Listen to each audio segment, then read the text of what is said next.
Oh, yeah, look at that. Woo! Come on. Wednesday morning, Ben and Woods, 97.3, The Fan. What a morning. And those sons of bitches kept me up all night after that win last night. Got the Rally Roach in the house, certainly. I'm usually the first to kiss it, so I don't want to, mess up the rotation, but we do need to go back and calculate our record since the Roach invaded our studio here on Ben and Woods, 97.3 The Fan. Great to be here with you guys. Let's get our heads right. It's going to be harder to get your head any more right than it's been gotten for you after last night. It was insane. Another come-from-behind victory for our San Diego Padres, man. Just an incredible evening. And again, one of those games where I couldn't sleep after. I was so charged up emotionally that I just could not fall asleep. I was just hyped.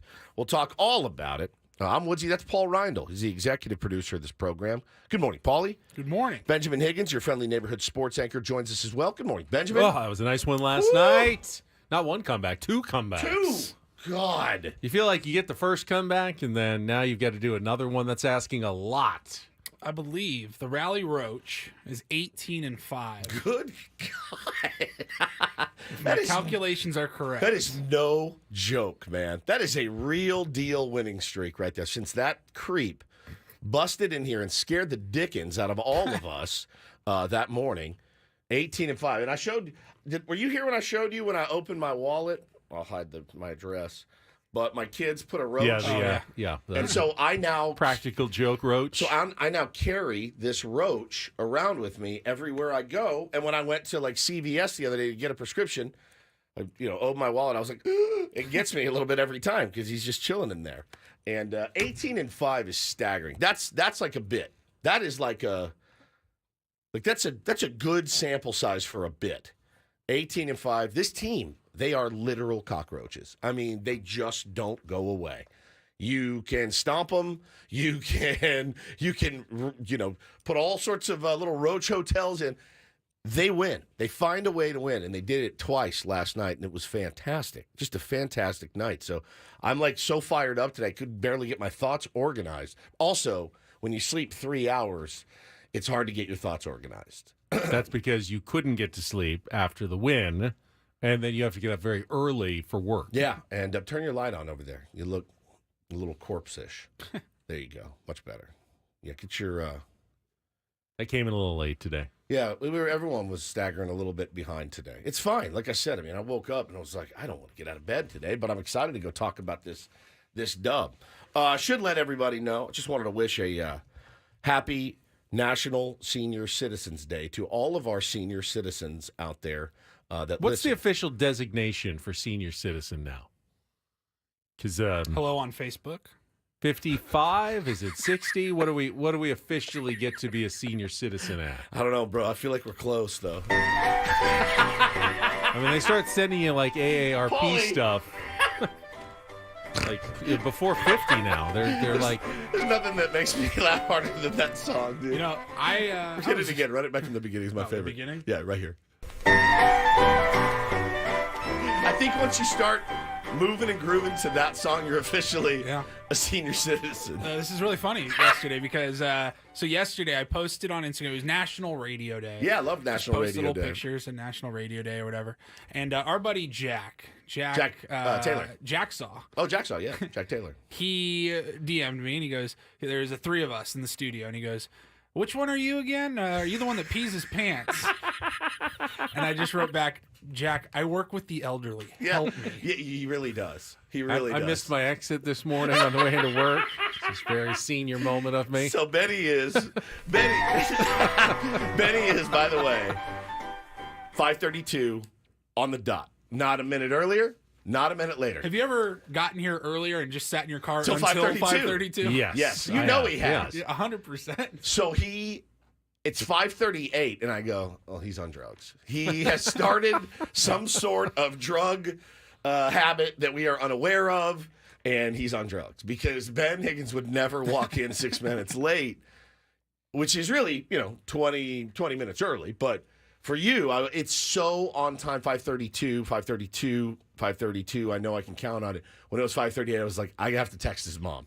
And I have to find out if everything is okay. I'm going to start calling Highway Patrol. Did you see a guy on the side of the road, perhaps, with a flat tire? He has no idea how to change it. Can you please help him ASAP? So I did get a little worried.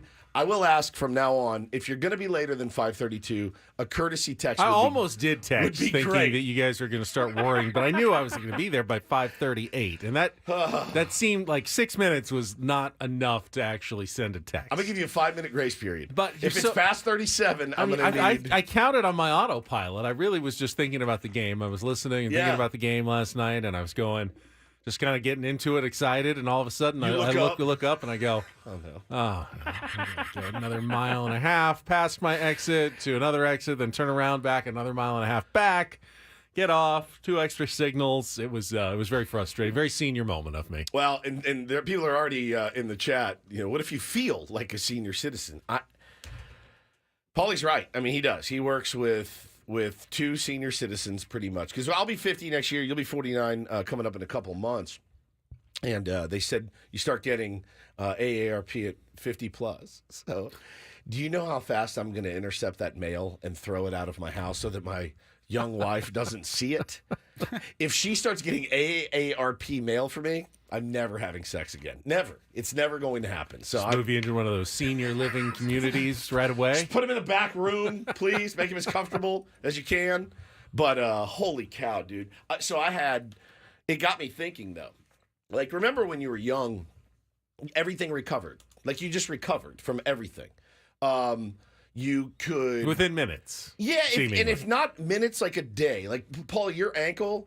When you were 21, you're back on the court. Oh, two days. 2 days later, right? Like the healing. When I would go to the dentist and they would, clean my teeth and rip everything apart, it would be, I was good by the end of the day. I had to go back in yesterday to see my beloved Dr. Skeens.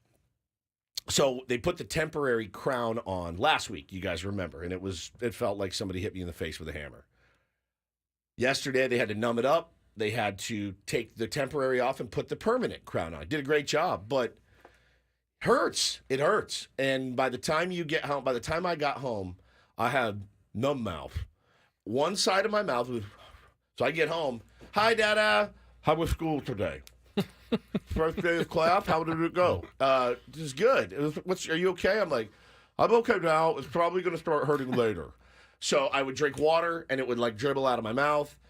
And I go, this sucks. And, bro, he put so much Novocaine in, I couldn't even eat dinner. I had to eat dinner at like 8:45. Well, you told us last time he didn't put enough. Well, it was hurting. And so he decided to put in. more in this time just right off the bat. Bro, he lubed it up. And so I got home, and I was laying in bed. The pain started to come. But the numb mouth never went away. And I thought to myself, out of all of life's like minor physical inconveniences, is numb mouth maybe the worst? I started doing a would you rather in my own head, and I did, would you rather have diarrhea or numb mouth for 4 hours? And I choose diarrhea. I choose it. If I'm home. Yeah. Yeah, if I'm home. Yeah, if you don't have easy access to a good bathroom. Yeah, you take the diarrhea. I think I'd rather have the numb mouth. Oh, you would? If I didn't have easy access. But no, you're at home, and you're watching the game. I couldn't snack. I couldn't really drink anything. It was a lot of pain, but then the mouth was just like this. I actually was getting into it with my kids because they were being turds, and I'm like, you guys have no respect for anything in this house. And it doesn't hold the same weight. Go to your room. If you're not going to eat your dinner, then you're not going to eat your dinner. Nothing later. So I'm like, this sucks, dude. I would rather have diarrhea than numb mouth. How about you? I don't like numb mouth. It sucks, Paulie. It's like one of the worst. It's a trap.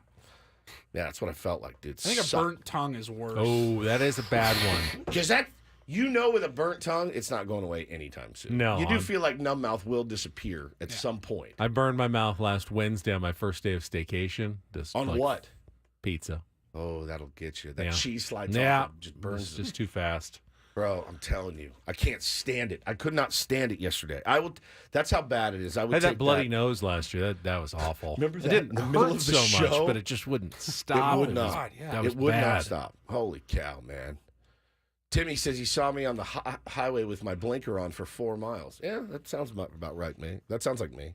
Yeah, like I said, I barely slept last night. I had numb mouth. I had massive pain in the side of my face. But I'm here this morning. Padres really picked me up. Really picked me up with that dub last night. One of the. I mean, how many times have we? How many times have we said, "Well, that's just one of the best games of the year"? This is again one of the best games of the year last night. The list is almost impossible to compile. Like a top 10 list of best Padres wins, you're going to leave 5 or 6 really good wins out of that list at this point. It's a tough one to go back and go through some of the best games. I mean, so many good ones that just pop right to mind. And add last night to the ever-growing list, because that really was a terrific game. I said the game before, which was kind of a pretty normal game, felt kind of like a playoff-type competition between the Padres and Twins. Last night, if the first game was a playoff game, last night was one of those classics that would be running for years and years if it was a postseason game. Yeah, just that terrific. Great, they had a great pitcher on the other side. Very good. 2 comebacks back and forth. I'm looking forward to talking about this one coming up on the show today. Me too. All right, so why don't we just get into it? That's what I was hoping for. All right, we will come back. We will set the menu. I can't wait for Sammy Levitt's buddy. second straight game of winning highlights. This one with his first home run calls as the play-by-play voice of the Padres, Jesse's Incorporator, all of that. And a little surprise, we got some early Padres tickets to give away for the early risers out there. In our next segment, we're going to be giving away Padres Mets tickets to Saturday's game. Huge series coming up this weekend, and you'll have a chance to win some Padres tickets early in the show. So stay tuned. More Ben and Woods coming up right after a check of traffic with Kelly Danick on San Diego's #1 sports station, 97.3 The Fan.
It's a big league Wednesday.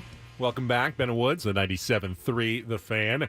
Good show coming up today. Looking forward to it. Before we get to the menu, did have an item of news before the game yesterday when the Padres placed Ha-Seong Kim on the injured list, and you shouldn't have been shocked if you listened to us talking about it yesterday. This was always a possibility. Sounds simply like they weren't sure if he could be back in 5 days or 7 days, and they decided, well, let's just make the move retroactively to Monday and give him the full 10 days, and hopefully at the end of those 10, he'll be rested and ready to go, and the shoulder will feel good enough that he can insert himself right back into the starting lineup. But that means for the next week and a half, Padres will be without their starting shortstop. And while Tyler Wade has gotten the start the first couple of games, Mike Shildt remains very coy about whether that's going to continue. He did have to bump Xander Bogaerts over to short for the ninth inning after they had pinch hit for Tyler Wade late in that game yesterday. Is that a sign of things to come? He said afterwards, we really don't want to move Xander over. We like him at second base where he's been, but I had a conversation with him, and he said he'd be willing to do it, especially if the Padres had a lead late, so it came to play yesterday. I still get the sense we may see Jake Cronenworth there at least a few times over the next few days. Excuse me. Why do you get that sense? Is it just a feeling? Because I'll be honest with you, I also get it. And I don't know why. I mean, maybe it's because, they've slid him over to second, a bunch this year to make room for Luis Ariz or Donovan Solano or whatever. Why do you get the sense it's Crony? He has not played there in forever. I still think it's Xander.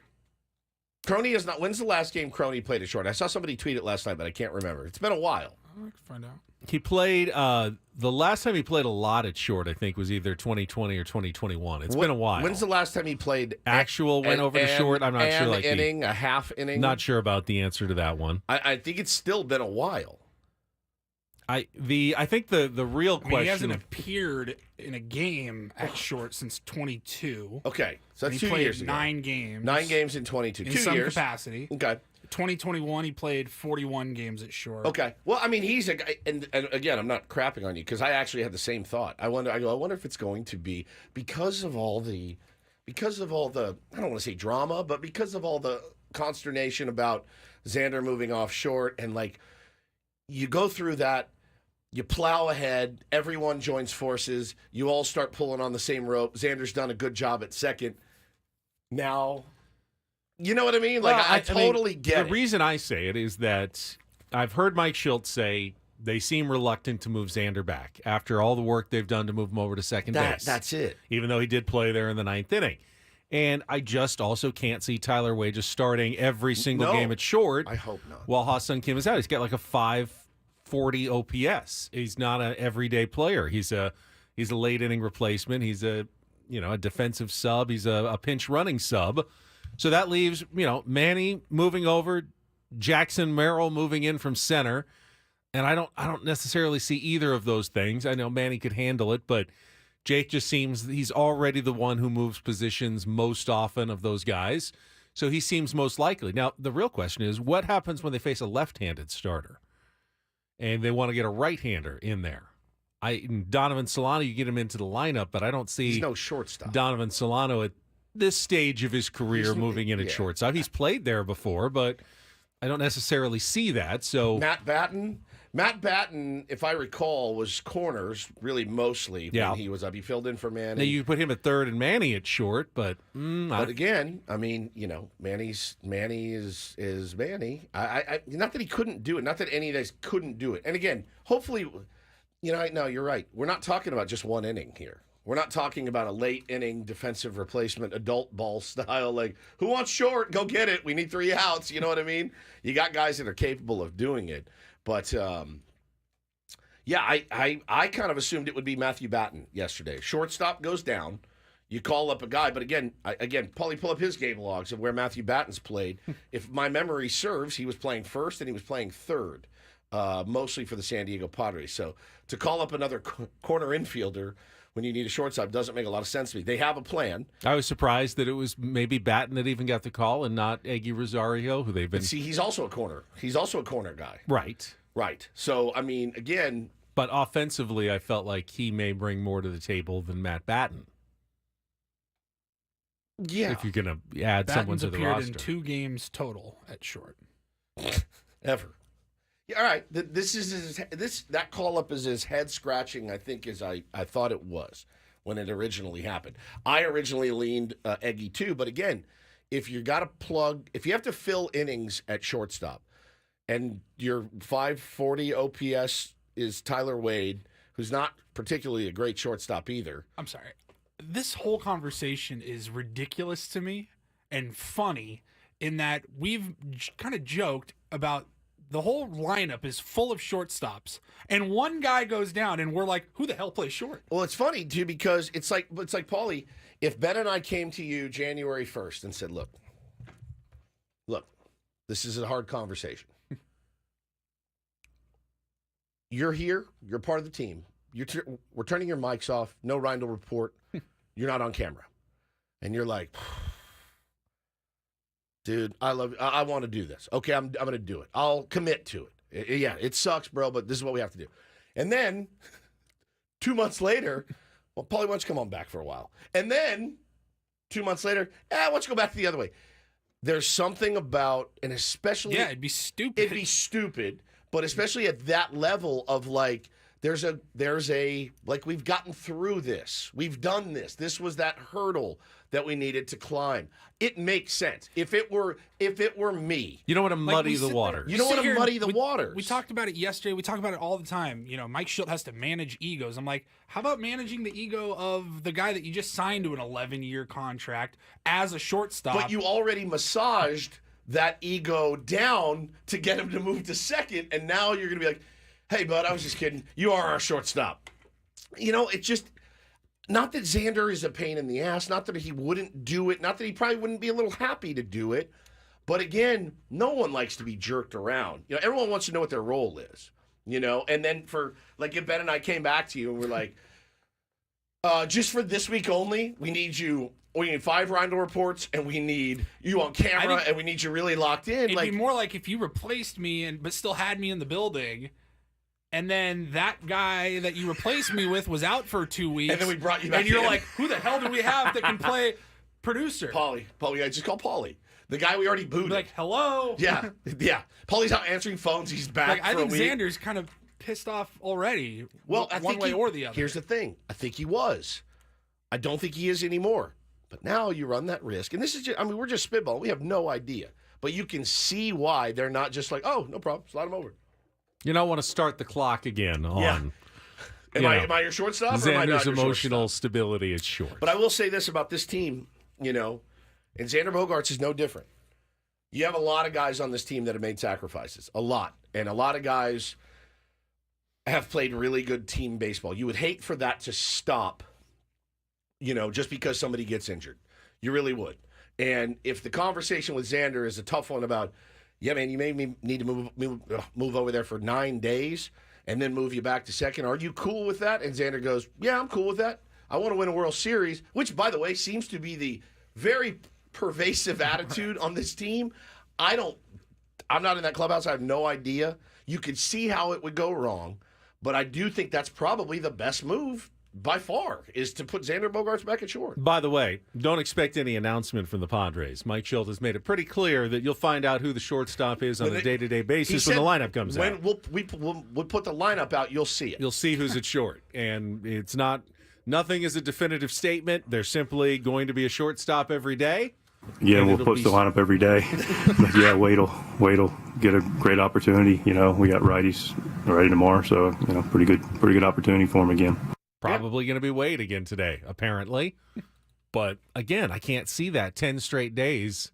I can't either. Of Tyler, no days off, 10 straight days of Tyler Wade. That's your best option in a pennant race, right, in a playoff chase. He's playing him every single day against righties while Ha-Seong Kim is gone. I don't know. All right, here's the menu for the program today. We'll get right into it with our Padres wrap-up, all the highlights. Xander quotes in Kevin Acey's newsletter we'll get to next. And calls of the win yesterday come from behind 7-5 win over the Minnesota Twins. We'll play some Take on Woods at 7:10. Big League Wednesday, Adam Jones will check in at 7:35. Brett Boone at 8:35.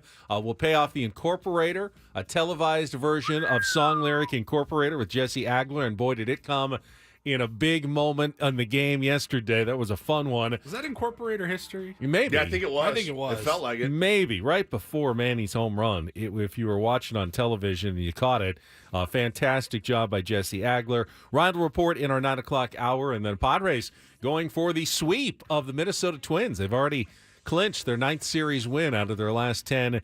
Go for 3 in a row. We'll talk about today's series finale matchup. That's all coming up. Right now, though, your chance to win Padres tickets.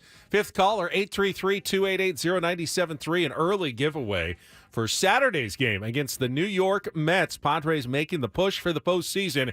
Grab your tickets at Padres.com/tickets. And again, you can win them right now. 5th caller at 833-288-0973. Paulie will take your call during the break. Good luck. We'll be back with our Padres wrap-up with Sam Levitt on the call on San Diego's #1 sports station, 97.3 The Fan. These quotes, by the way, spicy.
Tyler Wade, man, get ready to learn shortstop, buddy.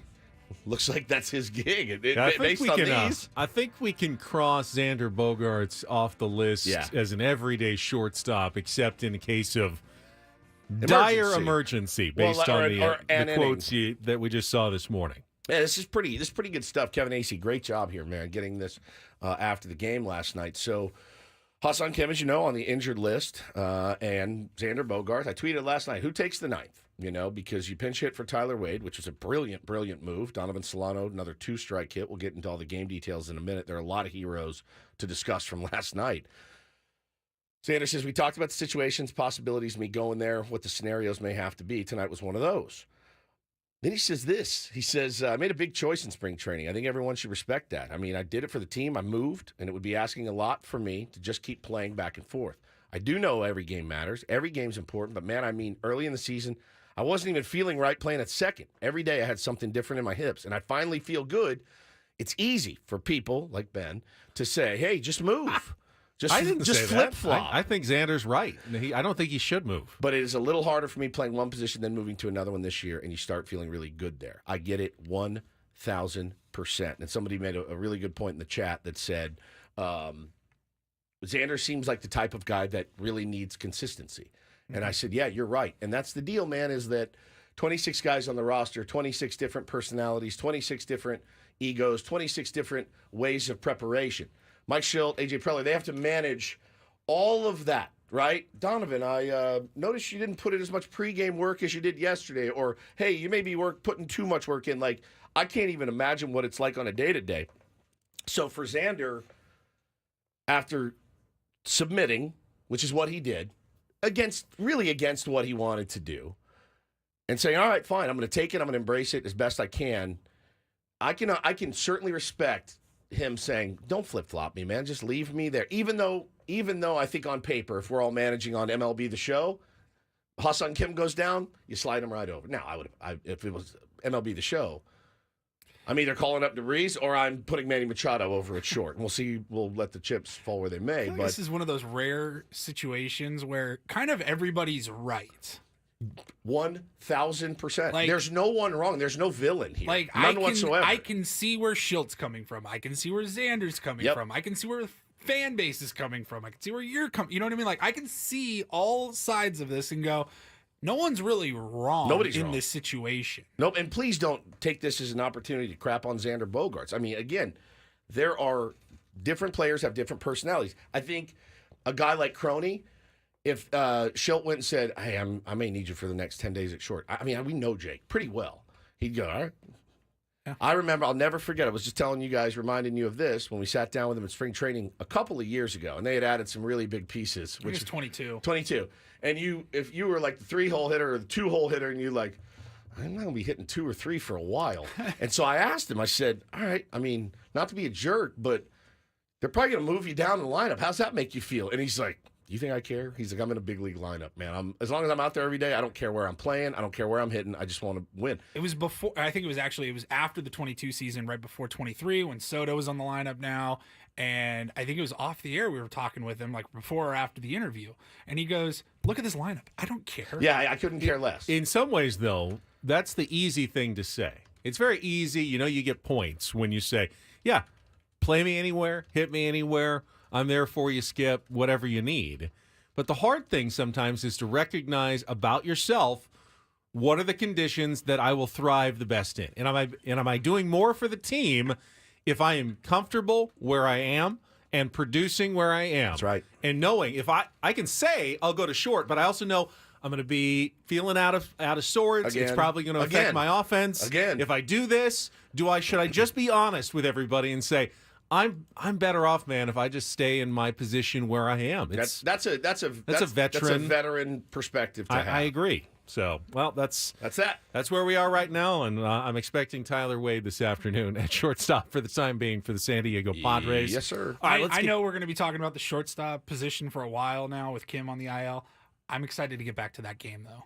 Last night was unbelievable. Phenomenal. Quickly this hour on 97.3 The Fan is brought to you by Macy's. Back to school at Macy's is all about fresh starts and new looks. Save on must-haves like cargos, mini dresses, jeans, and more that'll hold up from the first day of school to the last. Plus, you'll find all the top quality brands you love. Shop Macy's. Make the first day back the best one yet. Check out Macy's.com. Back to school today. Our Padres wrap-up coming up right after a check of traffic here on 97.3 The Fan. From the 97.3 The Fan Traffic Center, here's Kelly Danick. Traffic is sponsored by Air Max, San Diego's highest-rated heating and air company. Visit them at airmax.com. Just a few things to watch out for. Some debris reported on the Lemon Avenue on-ramp to southbound 125.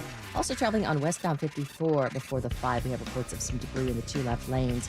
Collision in the North County, eastbound 78 past San Marcos Boulevard. That's been moved over to the right shoulder. Looking for the best in HVAC? Choose Air Max, San Diego's highest-rated heating and air company with free diagnostics on all repairs and estimates. See why over 1,300 happy customers have given Air Max 5-star Yelp reviews. See Air Max today at airmax.com.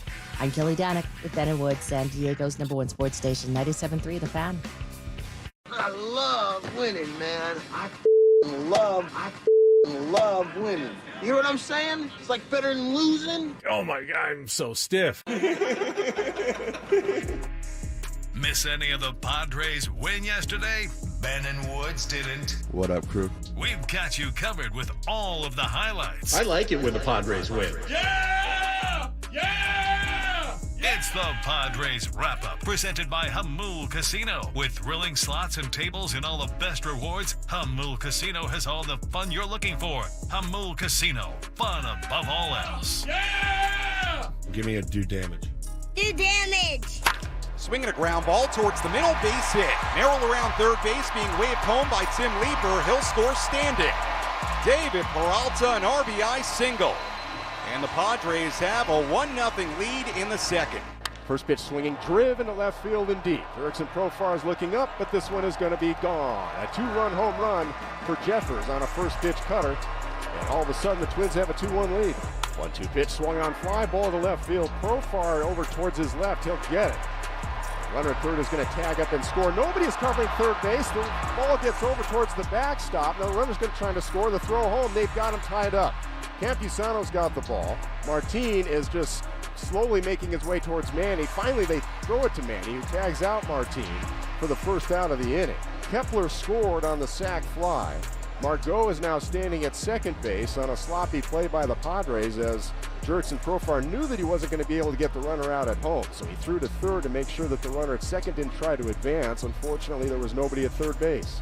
Well, nobody covering third. Swinging a high fly ball. Deep left center. This one way back and gone. Manny Machado, a 2-run homer. And just like that, this game is tied at 3. Swinging a line drive into left, that's a base hit. Profar moves to it towards the line. 1 run comes in, 2 runs will score. Throw goes to third. Now a throw to second, the throw to third. They get the out at third. It took Bill Miller a long time to make the call at third base. Out at third. Vasquez up to second. It'll be a 2 RBI base hit for Christian Vasquez in the pinch. And the most important part of all that, the Twins take a 5-3 lead here in the 8th inning. Swinging a drive into left. This one's way back, and it is gone! Jurickson Profar strikes again! A go-ahead 3-run home run in the 8th inning. It's 6-5 San Diego.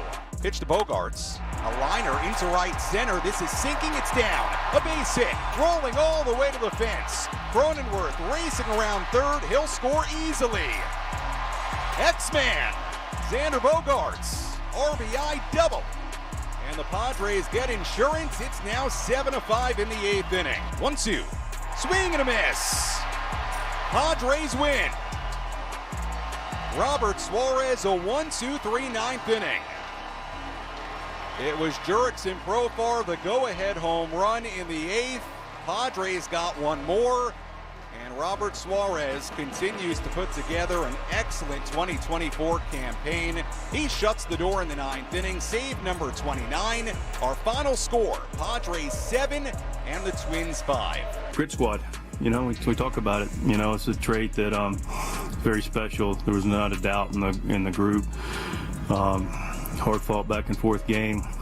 A lot of big swings, but man, just some really tough at bats that. A lot of middle relief that we kept it there too, that allowed us to get that chance that, you know, was big as well. Hoeing doing his part, Yuki doing his part, and then the guys did a really nice job of taking some really quality at bats at the end of the game.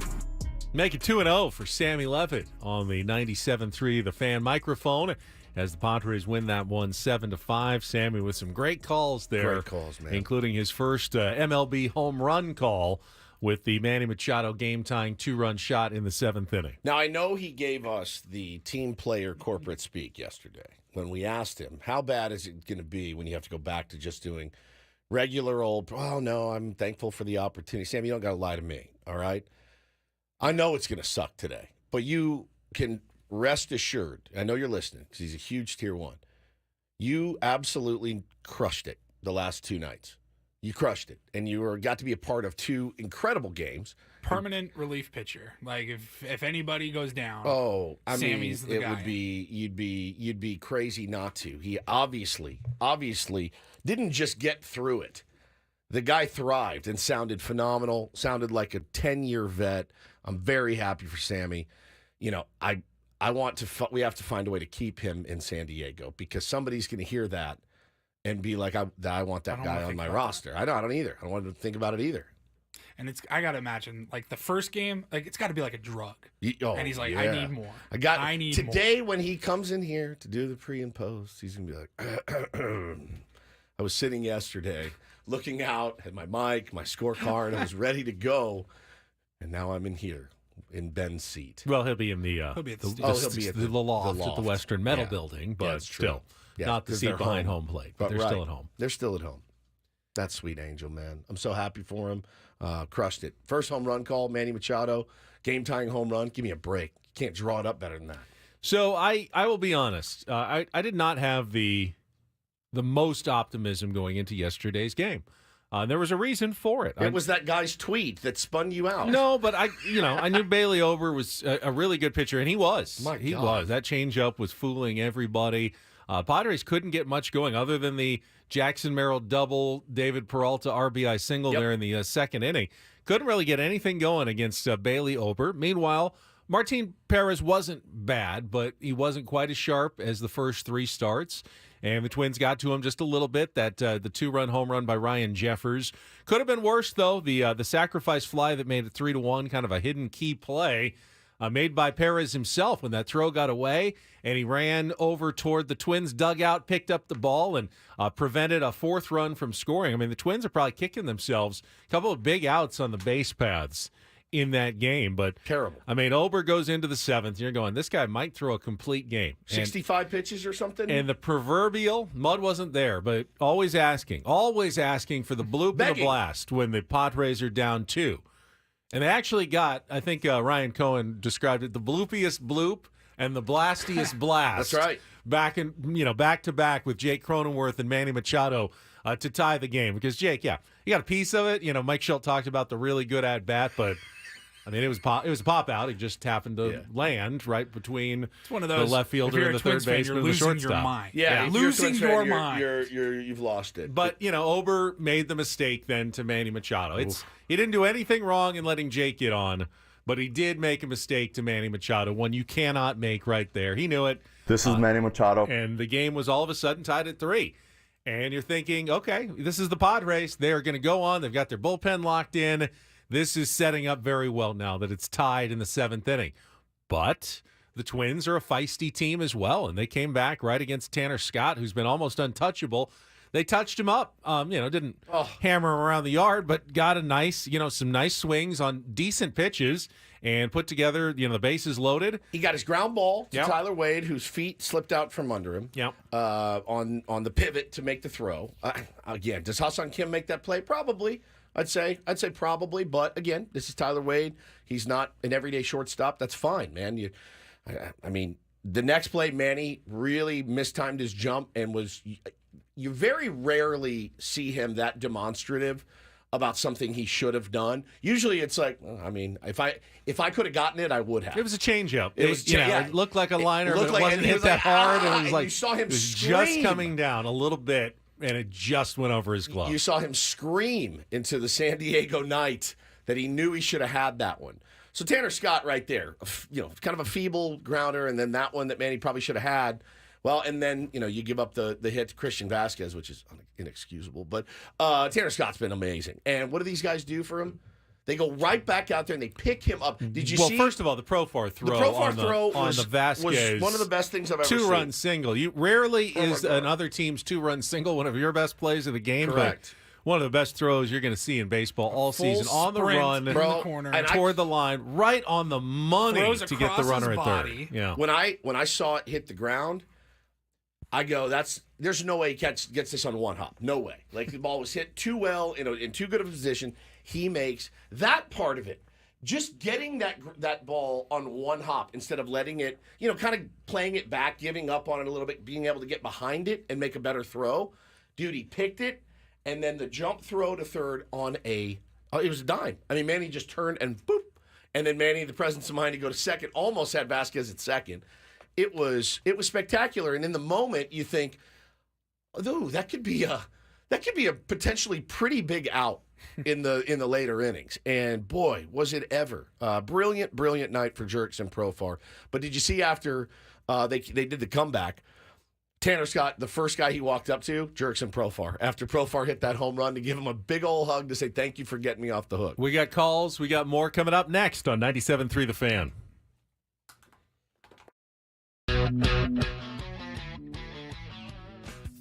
Hey, it's Craig from Annie and Elston. Join us as we talk Padres baseball from an analytical perspective each and every day. Listen to Annie and Elston weekdays from 10 to 2 on San Diego's #1 sports station, 97.3 The Fan. Here's Brooke Burke for Skechers' new Workout Walker footwear. Do you know the world's #1 most popular form of exercise? It's walking, and one company has you covered. Skechers, the comfort technology company, with their newest performance walking sneaker, Skechers Workout Walker. Because the Skechers Workout Walker is fully loaded to get the most out of your walk, including a carbon-infused plate in the sole to add more spring to your step. Find Skechers Workout Walker for men and women at a Skechers store, Skechers.com, or wherever stylish footwear is sold. 2 hours ago, Kyle arrived at the bar. Hey, what's everyone drinking? 30 minutes ago, Kyle got his friends another round of drinks. Cheers! 5 minutes ago, Kyle decided to drive home drunk. A minute ago, a law enforcement officer pulled up behind Kyle. Sir, have you been drinking tonight? A chain of events that began 2 hours ago is about to change Kyle's whole world. Drive sober or get pulled over. Paid for by NHTSA. Come to Team Kia of El Cajon during the sizzling summer sell-off and beat the heat with huge savings on every new Kia in stock. You should be driving a Kia from El Cajon Kia. Team Kia of El Cajon. From Team Kia of El Cajon, new Kia Soul LX, just $99.95 with a 10-year, 100,000-mile warranty. Or get 2 for $222. That's right, a new Kia Soul LX, just $111 per month lease. Or get 2 for $222. If you're a first-time buyer, had credit problems, or you're currently in Chapter 7 bankruptcy, we want to approve you. Have a trade? Get up to 120% more than Kelly Blue Book fair market value. Get to Team Kia of El Cajon because we finance your future, not your past. If we can get you 2 Kias for $222, imagine what you'll save on everything else at Team Kia of ElCajon.com. On approved credit, not all will qualify. Tax, title, license, and $150 title and registration processing fee. $39.95 due at signing. 24-month, 10,000 miles through KMF. Rebates and incentives to dealer. Offers not in combination. 2 to choose EV6. Expires 8/31/24. Hi, I'm Jason Hansen, a former CIA officer. In these uncertain times, with rising geopolitical tensions and skyrocketing inflation, protecting your financial future is crucial. That's why I trust Advantage Gold for all my precious metal investments. They're the only company I buy from, period. Call Advantage Gold now at 800-900-8000 for a 100% free gold guide. See exactly how gold can safeguard your wealth. Again, call 800-900-8000 today. Paid for by Advantage Gold. Performance may vary. Past performance is not indicative of future results. Always consult your financial and tax professional. Individuals and businesses with tax problems, listen carefully. If you owe over $10,000 in back taxes or have unfiled tax returns, U.S. Tax Shield can help you take back control. The IRS can seize your bank accounts, garnish your paycheck, close your business, and file criminal charges. Our team of tax attorneys can stop collections and get you protected. U.S. Tax Shield offers a price protection guaranteed quote to get you protected today. U.S. Tax Shield is A+ rated with the BBB, so call 800-466-9625. U.S. Tax Shield, 800-466-9625. Whether you own a local business or a global one, you're always looking for ways to position your operation to create opportunities and move on them faster. With Bank of America, you get access to experts, award-winning insights, and business solutions so powerful you'll make every move matter, locally and globally. Visit bankofamerica.com/banking for business to learn more. What would you like the power to do? Copyright 2024 Bank of America N.A.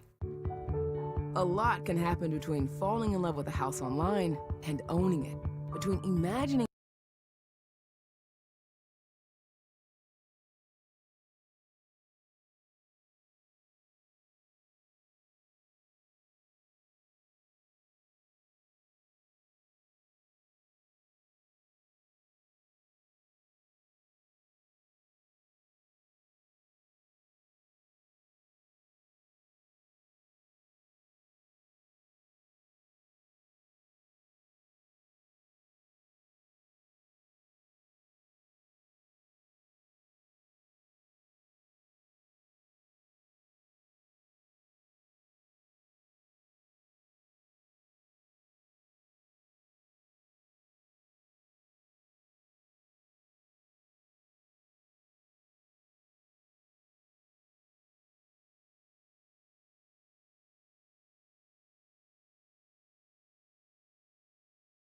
Swinging a drive into left. This one's way back, and it is gone! Jurickson Profar strikes again. A go-ahead 3-run home run in the 8th inning. It's 6-5 San Diego. Got to admit, watching on TV, wasn't thinking home run. I was hoping just that it wasn't caught.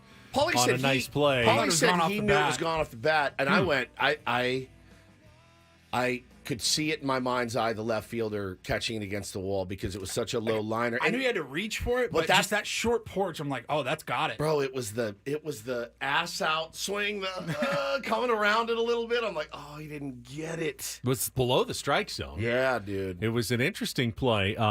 This hour in baseball coverage on 97.3 The Fan is presented by T-Mobile. Switch to T-Mobile. You can get tons of benefits, still save on every plan versus AT&T and Verizon. Use their savings calculator to find out how at T-Mobile.com/switch. We've got a couple other calls. We got Jesse's call on television of the Jurickson Profar Big Blast, his 20th of the season.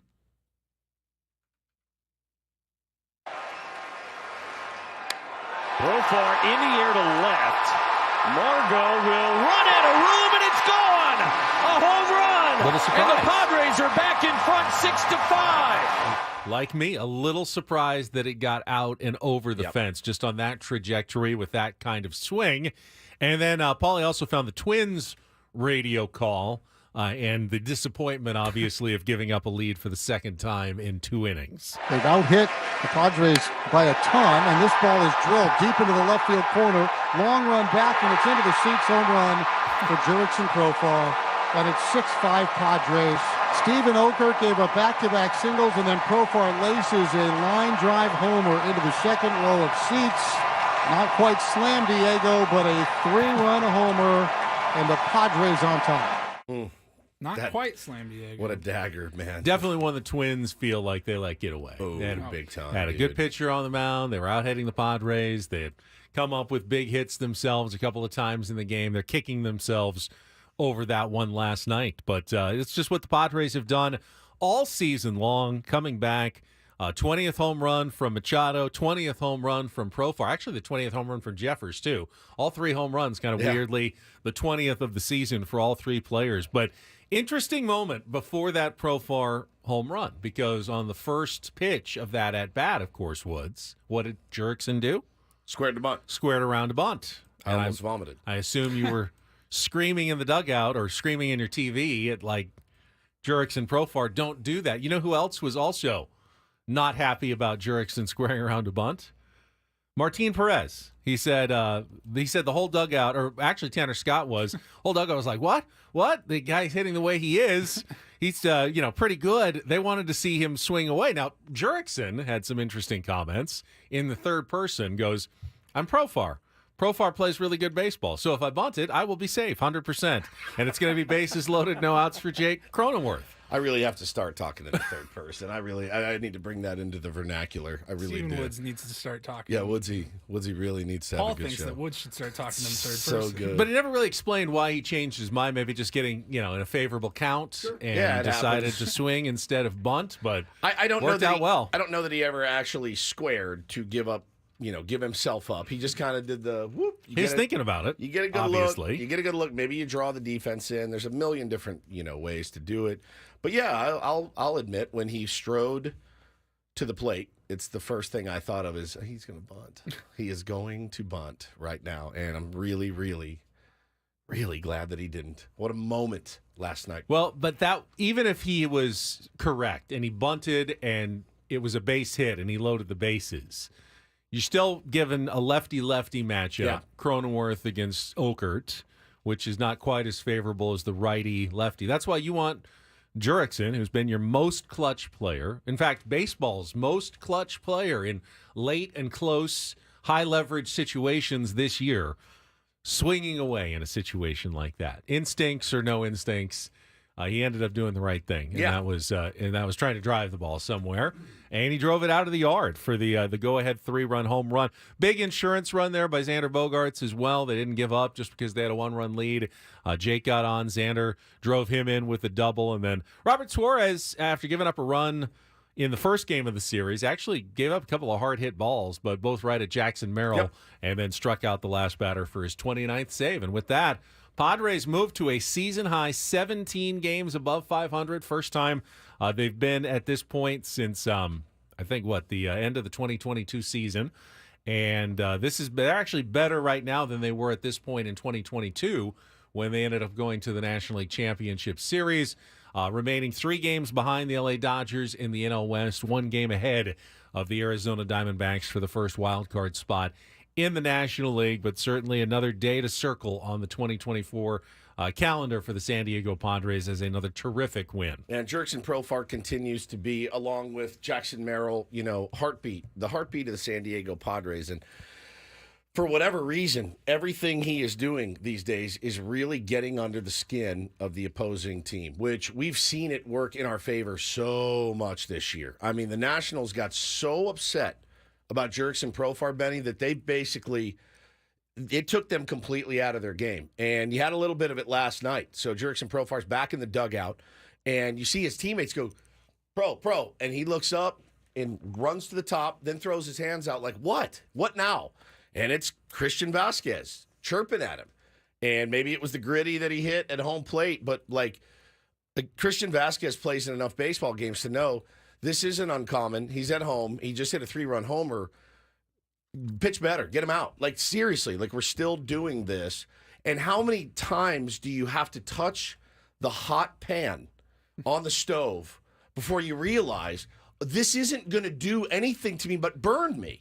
It's going to burn me every single time. Every team has to make the mistake at least once. Right. I pray. They don't learn the lesson from the Washington Nationals. It's not. I doubt there's a pregame memo like, hey, by the way, if Jurickson does something big, you probably shouldn't say anything, even though he's going to probably celebrate big time. You don't have that pregame meeting as a manager if you're Rocco Baldelli talking about what happens when Jurickson Profar has his big moment. But you absolutely know the guys in the league that are going to do things like that, and he's one of them. And you can't let it take you out of your game. And you saw Xander, when he came up and he got that knock, he turned around and said something to Vasquez. Now, they're longtime friends. They played together in Boston. They know each other very well. That was probably more friendly-ish banter.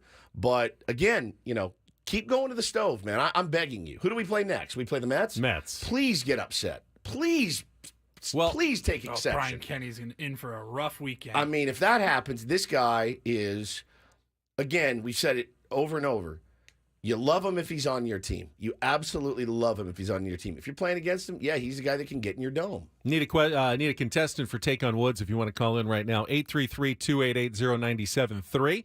Playing about 2 minutes here. 833-288-0973. Question in the chat, I think, is a legitimate one. Is Profar getting hit by a pitch today? As he has been so many times now here in the second half of the season. Accidentally or otherwise, I can certainly see it happening, and I can see exception being taken, and maybe even dugouts clearing again like it happened against the Washington Nationals. But for what? Because Major League Baseball players are very sensitive, oversensitive about things like a slow trot around the bases, even at home, and what is viewed as excessive celebration. You know that gets under their skin, and they're stewing about it, and they're having the same discussions that the Washington Nationals were, like, hey, we can't let them show us up like that, even though it's their house. We got to do something to show that we're men, and we're not gonna take that lying down. Do it. And they're probably talking to Simeon Woods Richardson and like, hey, make sure Jurickson Profar knows that we saw what moves his feet, moves his feet around a little bit, and you do that, and all of a sudden he gets hit. And we have a whole nother situation, just like we did against the Washington Nationals. Wouldn't be shocked if that happened today. Yeah, I really wouldn't. I wouldn't either. But I mean, Jurickson gets hit every game, so that's a really good excuse for the Twins. It's like, oh no, I mean he's a magnet these days. It slipped with slider at his knee again, and but yeah, man, it's just not an advisable strategy. But as a Padre fan, I love it. I don't want Jurickson to get hit every day. I don't want him to, he looks like he's gotten, just battered below the waist. And so if you want to do that today, go ahead. I mean, it has not worked out. It's interesting because until yesterday, Jurickson's numbers the last couple of weeks had slipped. I mean, not bad, but I think he was saying like 230 over the last couple of weeks. And, I think the league was going, maybe our strategy of pitching him inside and backing him off has been a little more effective. So he's just going to see more of it as the season goes on. Now, a big home run like yesterday may change things as well, and teams might have to adjust again to Jurickson Profar. But, man, that guy has come up with so many big moments this season. Him and Jackson Merrill, incredible. The two guys, the big question marks going into spring training, center field and left field. Who are going to man those spots for the Padres? And here we are in August, and they've literally been the two clutchest, strongest spots on the field maybe for the Padres in 2024. I was thinking about it last night after Profar had the throw, the home run, and I go, God, this guy needs to be like in serious MVP talks. And then I go, well, how can you be the MVP when it's questionable if you're even the MVP on your own team? Right. Because I think Jackson Merrill is absolutely in that conversation. Michael King called him the team MVP. After Monday's game. So we will see. Embarrassment of riches. Good one last night. We'll talk about it with Adam Jones coming up at the bottom of the hour. Right now, though, it is time for our daily game of musical trivia. Let's take on Woods.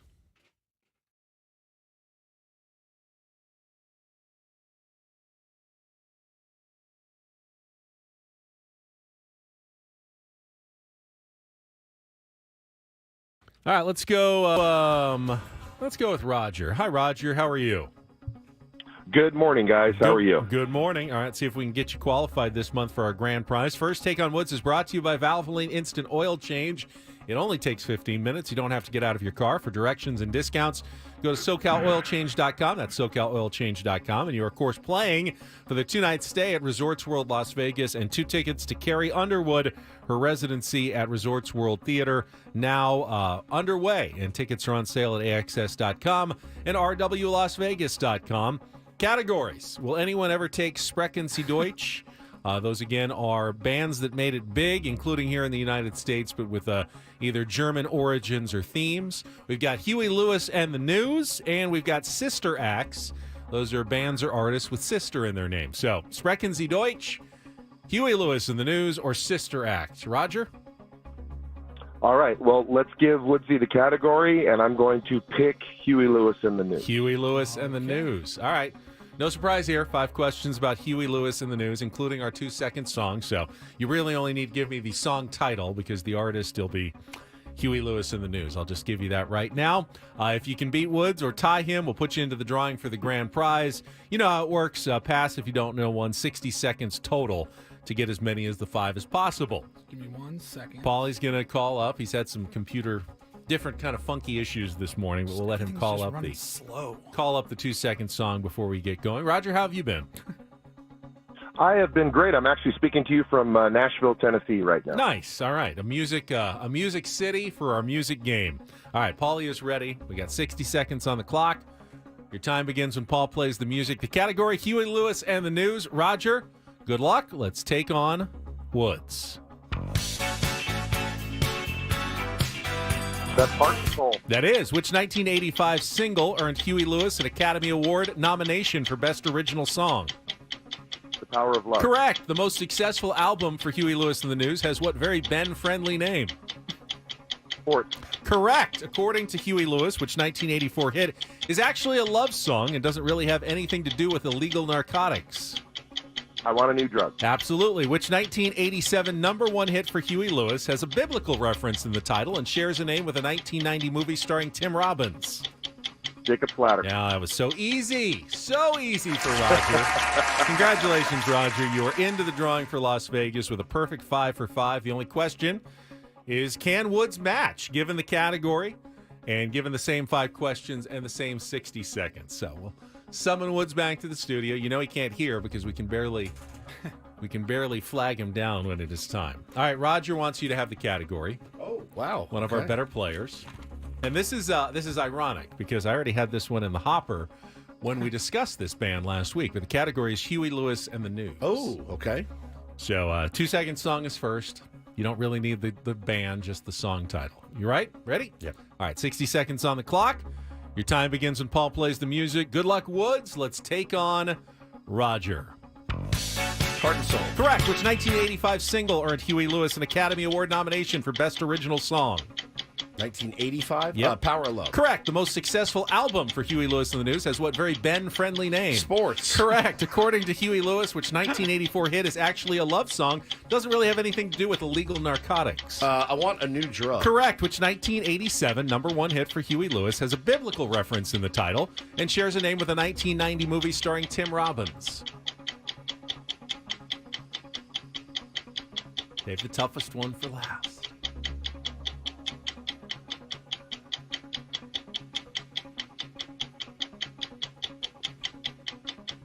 You need this one. You kind of need I think Roger is in a Huey Lewis cover band. I'm pretty sure. There's somebody in our audience that is. I think I'm toast. Tim Robbins.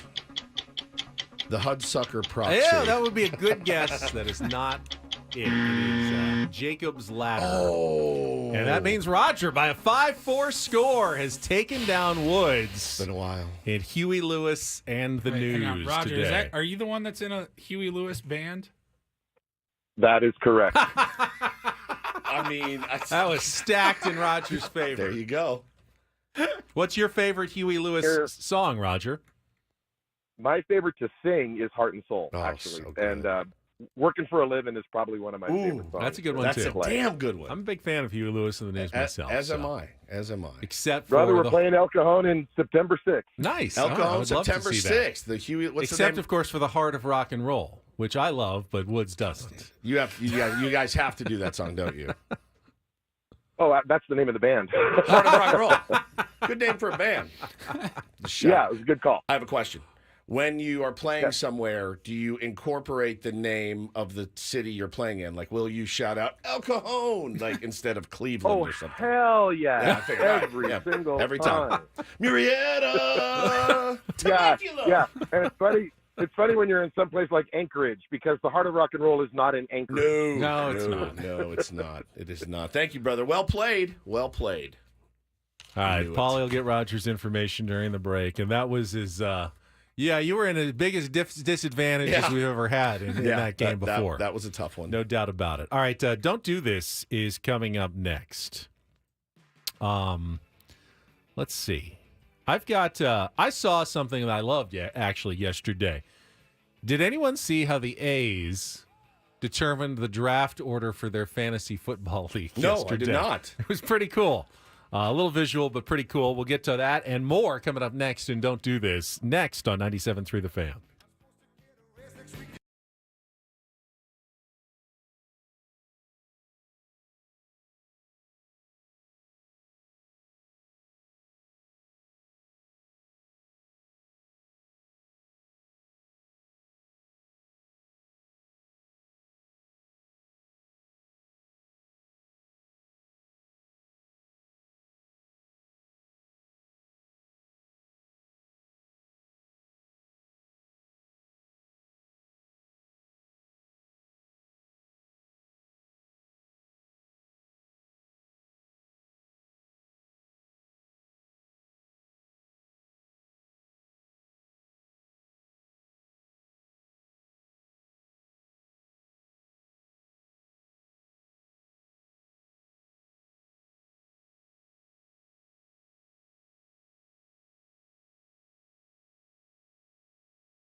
Get back to the Padres talk in just a second. Adam Jones will be with us here at the bottom of the hour. First, though, don't do this. And it feels like it's been a while since we've had a good old-fashioned steroid scandal in sports. It has been a minute. And actually, we have a guy who got off scot-free yesterday. I don't know if you saw this story. I heard Chris talking about it on Gwynn and Chris. So the number one tennis player in the world, which is actually Jannik Sinner, tested positive twice for steroids earlier this year. But they just determined, right ahead of the U.S. Open, that he is not going to be suspended. He successfully argued that the banned substance entered his system unintentionally through a massage from his physiotherapist, which I think everyone can rightfully be very skeptical. Like, can you just say that, oh, yeah, my massage therapist used something they should not have used, and I didn't have any control over it, and apparently it was a spray or some sort of cream that contained...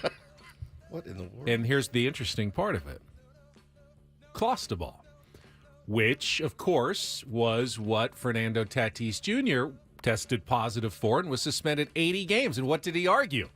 Ringworm. That it was a cream that he used to treat a skin condition, a ringworm condition. So this person got off scot-free. And so this guy, Jannik Sinner, the number one tennis player in the world, argued essentially that someone put a skin cream on him that that was not authorized, did not know contained a clostebol agent, and they said, okay, fine, you're good to go. Wow. We're not going to suspend you. Isn't That's that amazing. Interesting? And I don't know the differences between tennis's, rules when it comes to that. Baseball has pretty much a zero tolerance. Doesn't matter how it got in your system. If they test you and you're positive, it's a positive. But it just goes to show you there's always some gray area. Like what would happen if like a baseball player, like someone slipped them something without their knowledge? Like they went to a restaurant and someone just like shot sprinkled a squirt of testosterone, steroids in their food, and they end up getting positive. I mean, technically there's no leeway, so that would lead to a suspension, and probably you'd never get into the Hall of Fame. Yeah. And it would be through no fault of your own. Now, can you prove any of that? I don't know. How does that work? It's an interesting story, though, and one that has gone in the favor of tennis player Jannik Sinner. That's wild, man. That's why you rarely see these guys get off, so to speak. So, well, listen, everyone's talking about it in the chat. Everyone's talking about it on Twitter. Big brawl last night at Petco Park, which you hate to see. Never a great look. Never a great look. But there was a guy in a lower level. He's dressed in all black. I believe he has an Ethica shirt on. Now, that is Manny Machado's brand. That's one of the brands that he reps. So we know who you were cheering for in the fight. Yeah. Also, the guy that wasn't dropping N-bomb after N-bomb after N-bomb after N-bomb in the middle of this fight. But there was a guy in what somebody described as short white Daisy Dukes and what do we call those now? Oh, a tank top undershirt. A tank top undershirt. Not what it used to be called. White. Yes. And that's it. Ribbed for her pleasure, potentially. And they got into it pretty good. And the guy in the Daisy Dukes and the broccoli hair was really goading this on. Come on, let's go. And the guy that guy in the Daisy Dukes had the upper hand. He was in the higher row. So he can swing down, use all his momentum. He got his ass kicked last night by the guy in all black. And I mean, this guy took the wood to him. Bloodied his face. He just then is still going, swinging, running his mouth. It was a gnarly, gnarly one last night. It went on for a while, too. Like, this was... Usually, if there's some pushing and shoving, everyone's go just ahead, standing hit me in there. the face. Yeah, he's doing so he does. Hit me. And finally, this guy throws. I think it's a left. It's a left. Yeah. And and then you see him, and he still goes back for more. He gets him with a left, and then a right, and then like two more lefts. It was a great combo. The guy in the black. I mean, he took it to him yesterday. Got a little butt crack from the guy in the black. Yeah, he got a little butt crack. Yeah, on camera there. Somebody said when I posted on Twitter, they said, I knew it was over when he hiked them Daisy Dukes up. I will say this, just as an aside. I went on vacation recently, and I needed to buy some new swim trunks and things like that. You can't find shorts that go to your knee anymore. They don't exist. No. They don't make them. So every pair of shorts that I have now looks like I'm wearing man panties. And so I wear them, and I don't have big, thick, nice legs. They're white, they're creamy, and I put those things on, and I'm like shy walking down to the beach in Hawaii. Like, get me in the water, because every short now comes right below your junk. I mean, truly, like, you can't find long shorts. They don't make them. What happened to the good old Michigan basketball days? 100%. Baggy is all get out. Like, I can't tell if that guy's fat or not. I don't think so. Look at his shirt. I mean, his shorts are good. I bought a black pair of Nike basketball shorts like a year ago from Dick's Sporting Goods, and they actually go like right to the knees or maybe even just below the knees. And I'm like, I might have gotten the last pair. I'm keeping these I forever. might have gotten the last pair. Actually, the Smithsonian called. They want those. They want you to send them to the Smithsonian. You know what? That's fair. Every pair of shorts now is just these nut huggers. And I'm like, this doesn't look good on me, like man. Like the OPs my mom used to put me in elementary school. Yes, dude. I had the sickest pair of corduroy OPs that I wore. Corduroy OPs. Mine were blue. I wore them. Yeah, my light blue. I had that. I think I had that exact same pair. Just listening to Van Halen, 1984, to wear to school. Wearing Absolutely. my OPs. Oh, I loved it. All right, finally, do this. DD Mega Doo-Doo. I know there's a lot that take their fantasy football very seriously, including the draft. In fact, last week I was playing it at the GOAT. They were doing a draft where you drafted the order of where you were going to draft. So, like, he had 24 hours to decide. Do you want the first pick? Do you want the wraparound 10th pick? Do you want to go in the middle of the first round when it comes back? They actually had a draft to draft where you were going to draft. So that, to me, was a little silly. A lot of people just do it randomly by computer. Nightmare. Sometimes it's based on the order of finish of last season if you've got everyone back. But the Oakland A's had a pretty fun way. There's a lot of fantasy football that goes on this time of year in baseball clubhouses, especially on teams that are out of it and just trying to get to the end of the season. So what the Oakland A's did, and there was some video going around on social media, they put a target, like a bullseye, out in the outfield. And then all the fantasy football guys went up to the upper deck of the Coliseum, put their name on a baseball, and tried to throw it as close to the target as possible to determine the draft order for their fantasy football draft. It's clever. It's clever, but is it smart? Yeah, maybe not. Showing everybody how much you are not caring about baseball and are caring about fantasy football? No, not even that. Because everybody. But it's like, do you really want guys slinging one as far and... Well, wasn't that... I mean, really, they were... Oh, was it like push? Yeah, it was kind of more of a push. Oh, it was like yeah, because they were... Yeah, it was kind of like a dart. I thought you meant they had to wind up. No, it wasn't like shove. so far. It was just like... It was just they were coming from so high. Okay. And they kind of tossed it out into the outfield, and they kind of bounced around near the target. That's really good. Like they were playing, jarts, like lawn darts, essentially, I like to that. determine their fantasy football draft. When you're on the Oakland A's, you need to find ways to entertain yourself. Not exactly playing meaningful baseball games at this point in the season. And that's don't. And do this for a Wednesday. That was Don't Do This with Ben and Woods on 97.3 The Fan. All right, we'll catch you up with Adam Jones on a Big League Wednesday. Figure out where in the world is Adam Jones. And then talk some Padres baseball and pennant races with AJ. Coming up next on San Diego's #1 sports station, 97.3 The Fan.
All right, Big League Wednesday. We got Adam Jones coming up first this hour on 97.3 The Fan. It's brought to you by Express Employment Professionals. If your supply chain demands a flexible workforce, hire with Express Employment Professionals. You could pot him down for now, Paulie, if you wanted to. He was on with hold. Contract and full-time workers from Express Employment, you can get the staff you need. Manage contingent labor costs. Learn more at expresspros.com. That's expresspros.com. Traffic, and then the 5-time All-Star Adam Jones next here on 97.3 The Fan. From the 97.3 The Fan Traffic Center, here's Kelly Danick. Got a few things to mention here. Crash on eastbound 905 right before the 805. Tow truck is rolling up to help out with this one. It's partially blocking that right lane. Cordell and Cordell traffic cam shows a 2-vehicle accident northbound 5 before 28th Street. It's over the right shoulder. And in the North County, crash has cleared on eastbound 78 near San Marcos Boulevard, but we are still seeing a lot of residual slowing there. I'm Kelly Danick with Ben and Woods, San Diego's #1 sports station, 97.3 The. Well, Adam Jones, you missed a good golf match last Tuesday. Woodsy came through on 17. I delivered a birdie on 18. That's and true. We ended up with a big win at Encinitas Ranch while you were out on your business opportunity golfing day. And now I understand you're back on the golf course again? Oh, man, I stay on the golf course. As long as my wife says, hey, go do it, I'll do it. What a I'm life. out here playing with a good group now. It's crazy because on my podcast, the Adam Jones podcast, I said, look, I'm tweet out some names, just tweet out, like, you want to golf with me? One of the guys hit me back, and I'm golfing with him right now. He's a venture capitalist, 35-year-old sharp dude who likes to make money. So I ain't planning for money today, but next time I will. Good contact to have, though. It's a great contact. Do you want to invest in a radio show? Yeah, see if he wants to invest in a radio show. I was just going to ask him about that. Where are you? I'm in Baltimore right now. Okay. My guy, Nick Markakis, is going into the Orioles right. Hall of Fame on Saturday. So my family went back to Spain. I stayed here because I gotta support my guy. I talked to him yesterday. He's going to be on my podcast tomorrow, and I gotta support him. He needs to be recognized. I know if you know him, he doesn't like any of this stuff. I just told him put on a smile for a couple hours, just for a couple hours, man, and then go back to being normal. So being normal. I'm really excited. Yeah, just drink it in a little bit, man. That's a really cool moment. I loved watching that dude play. He was a gamer in every sense of the word. That's pretty cool. That's really cool. I'm excited to hear that podcast as well, AJ. I wanted to ask you about one of our players that we have here in Jurickson Profar. And, man, number one, what a year. What a deal you got him for. Yep. The guy loves playing in San Diego, but he is really becoming, to the other team, quite the irritant. Christian Vasquez barking at him last night. I mean, he really gets under guys' skin. Keibert Ruiz earlier this year. Will Smith. All these, mediocre catchers are going after Jurickson Profar, and it's not working out well for these dudes at all. I mean, I love what Profar is doing. Obviously, he signed a 1-year, $1 million deal, so he's basically playing for free in San Diego this year. Might be paying to play this year. It's so expensive, but what he's doing right now is special. And he's lining himself up to get that, 3-4 year deal that he's been journeying for his whole career. And, he can play multiple positions. I know he's playing a lot left field right now, but, his versatility has always been one of his strongest suits.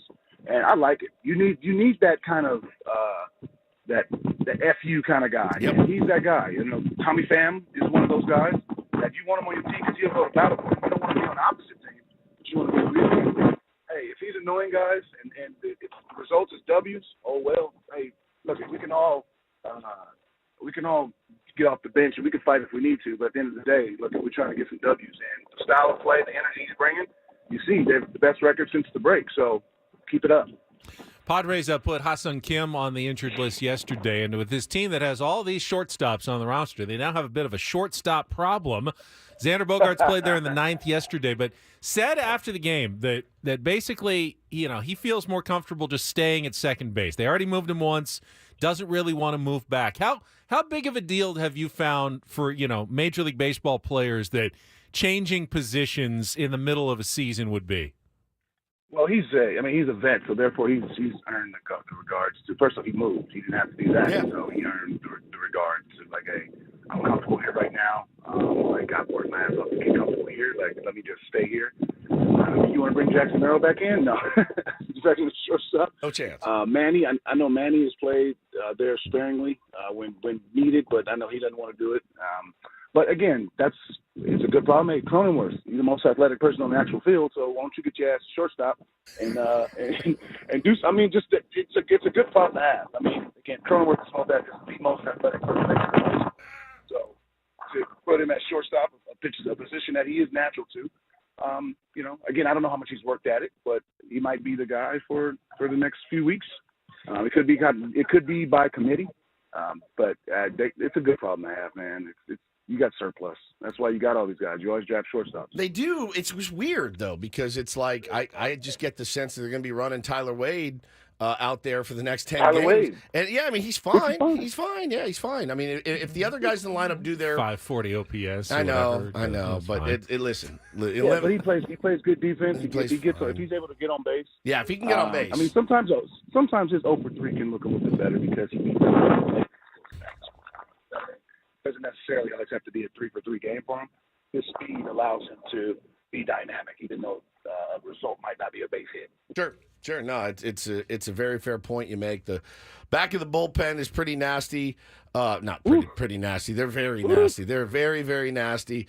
The Dodgers got a lot of players back, and they're contributing right away. Max Muncy homered in a couple straight nines. They won again last night. But I do feel like the division is certainly in play. For me, I don't know what the weakness of the Dodgers is other than maybe starting pitching. And even then, they still find a way to win more games than they lose, AJ. If you're a part of the Padres organization right now, you're in the clubhouse every day. Are you gunning for LA? Or are you just trying to get through one game at a time? You're in a good spot for the wild card. Or is that division in your sights? I mean, it's when you'd be a fool not to be looking up at top now. I mean, you always, once the second half of the season starts, the standings are thrown in your face. So you'd be a fool not to look at them. But I think what the Padres are doing is great. They're beating the teams they should beat. They're winning the games they should win. They're winning the close games, the one-run games, which they haven't been good in the previous years. So they're doing all the little things. Just worry about what they're doing. Don't worry about the Dodgers, because if you worry about the Dodgers, you're going to find yourself 7 back and then 12 back. So don't worry about the Dodgers. Worry about yourself.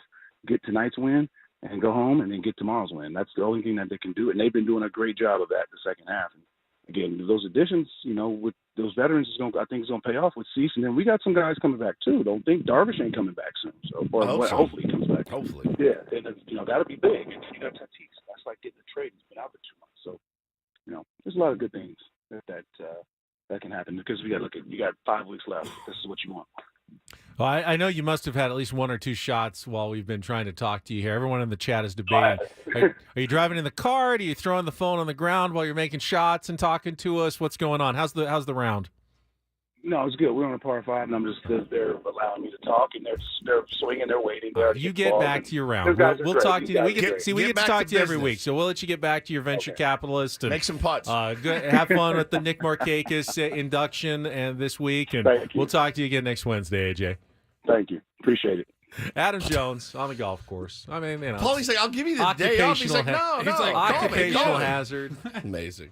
When he's got some, he's got some free time on his hands, and he's got his podcast, and he's nice enough to come on with us each week. But we cannot interrupt his round of golf for anything. We try, but he's definitely he wants to make sure he gets all his shots in. So I did that a lot during the pandemic when I started playing golf like a lunatic every day. We had all these Zoom meetings and all this stuff, so I would just put the phone on the ground and hit my shot and get back to the Zoom meeting. It's interesting because Adam said what I expected him to say, that veteran players are afforded a different level of respect as to their wishes and desires, and they know what is best for them in their own personal success, and that makes the team successful. Yet it's logical that a veteran would be more equipped to switch positions than a guy who's younger in his career and is just trying to figure it out. Yet it's the younger guys who always seem to be asked to do more of those things. Especially these days, yeah. It's weird because they don't know what they don't know. They don't know what they don't know, but a veteran would go, I do know this. I had to do it when I was younger, and I can definitely do it now, but you definitely get more guys like Xander Bogaerts. And he said, he's not going to want to move from third to short either. I get that as well. I totally understand that. And it's that's what the real job of the manager, of Mike Schilt, of managing people, 26 people. And he talks about that a lot when he comes on with us, is that it's not just putting together lineups and, righty-lefty matchups and looking at the numbers, but it's also managing people. Like if you're a manager at a workplace out there and you've got a staff, you've got to set the schedules and make sure every shift is covered and,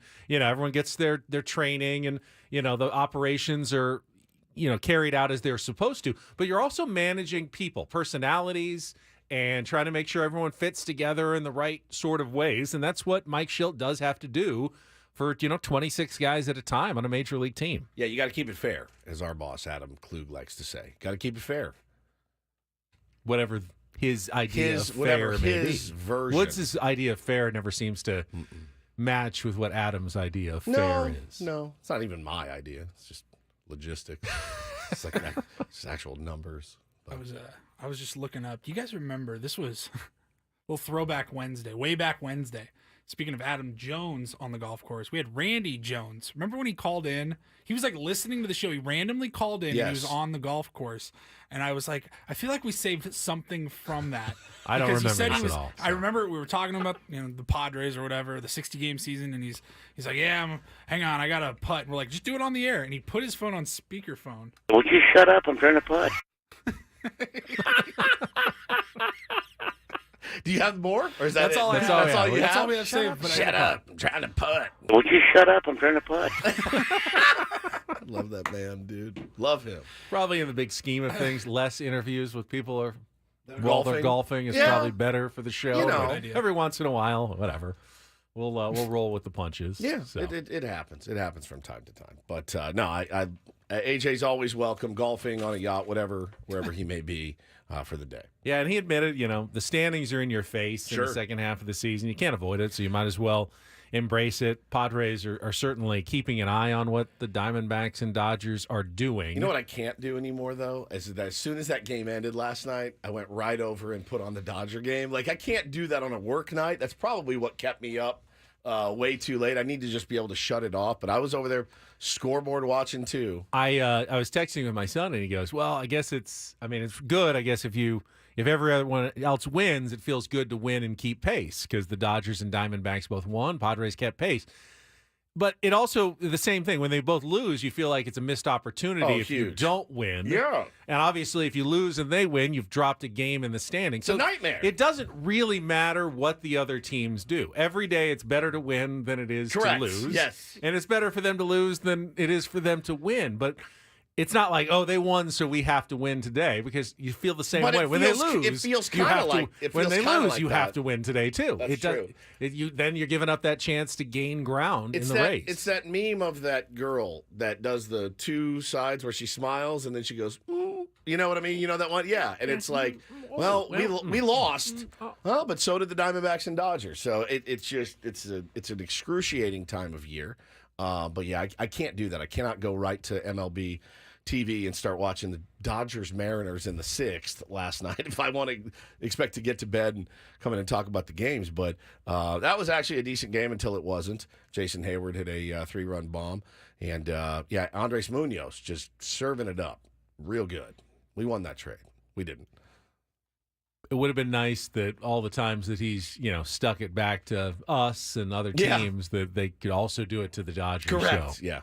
And it wasn't even the Stars. I think Mookie Betts had an RBI, but it's been the bottom of the order. Jason Hayward's actually lost his spot in the lineup most days, and he's the guy who came through with the 3-run home run for the Dodgers last night in the 8th inning. After they were down 3-0, it was looking like, okay, maybe this is a chance for the Padres to pull within 2 of the Dodgers, and then didn't get that done. Now, they did, I don't know that you care at this point, they did pick up a game on the Phillies, who lost to the Braves. Padres are 3 games behind the Dodgers, 2 behind the Phillies and the Brewers. That's top seed in the National League right now. Bananas. But catching the Dodgers is not going to be an easy task, especially the way that they've been now playing. They've kind of turned it around this last week and a half and started winning games, winning series. Tough to make up ground. Last 10 games, both teams are 7-3. 7-3 is great. It's 700 great. baseball is great. Fantastic. The Padres gained a grand total of 0 games in the last 10. But we didn't lose on the any. Dodgers. Didn't lose any, but when you're behind, not losing is not good enough. It's not the winning. Dodgers are happy to match the Padres and the Diamondbacks the rest of the way. Yes. Whether it's 7-3, 6-4, whatever, it doesn't matter. All they have to do is match what the Padres and Diamondbacks are doing. The Padres and Diamondbacks actually have to outplay the Dodgers to make up ground. So that's the advantage they have going into this final month plus of the season. Well, the other advantage that they have is if you do keep it close, you do have 3 against them, being the Dodgers, and Head-to-head. you have 3 against the Diamondbacks, which is just my mind is not ready for that yet. It's going to be pre-playoff game. It's going to be like going to be an 2 weeks of insane. playoff. You have to be minimum within 4. Oh, yeah. And then if you sweep, you get within 1, and you hope you pick up 1 game in the last 3. That's right. But theoretically, you'd rather be within a game or so if you really want a chance to make some damage in the last week of the season. All right, we'll come back, reset things. Brett Boone's still to come on a Big League Wednesday. Don't go away. More Ben and Woods next on 97.3 The Fan.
All right, we are halfway home on a Wednesday. Ben and Woods 97.3. The Fan. Appreciate you guys being here, being in the chat, being active.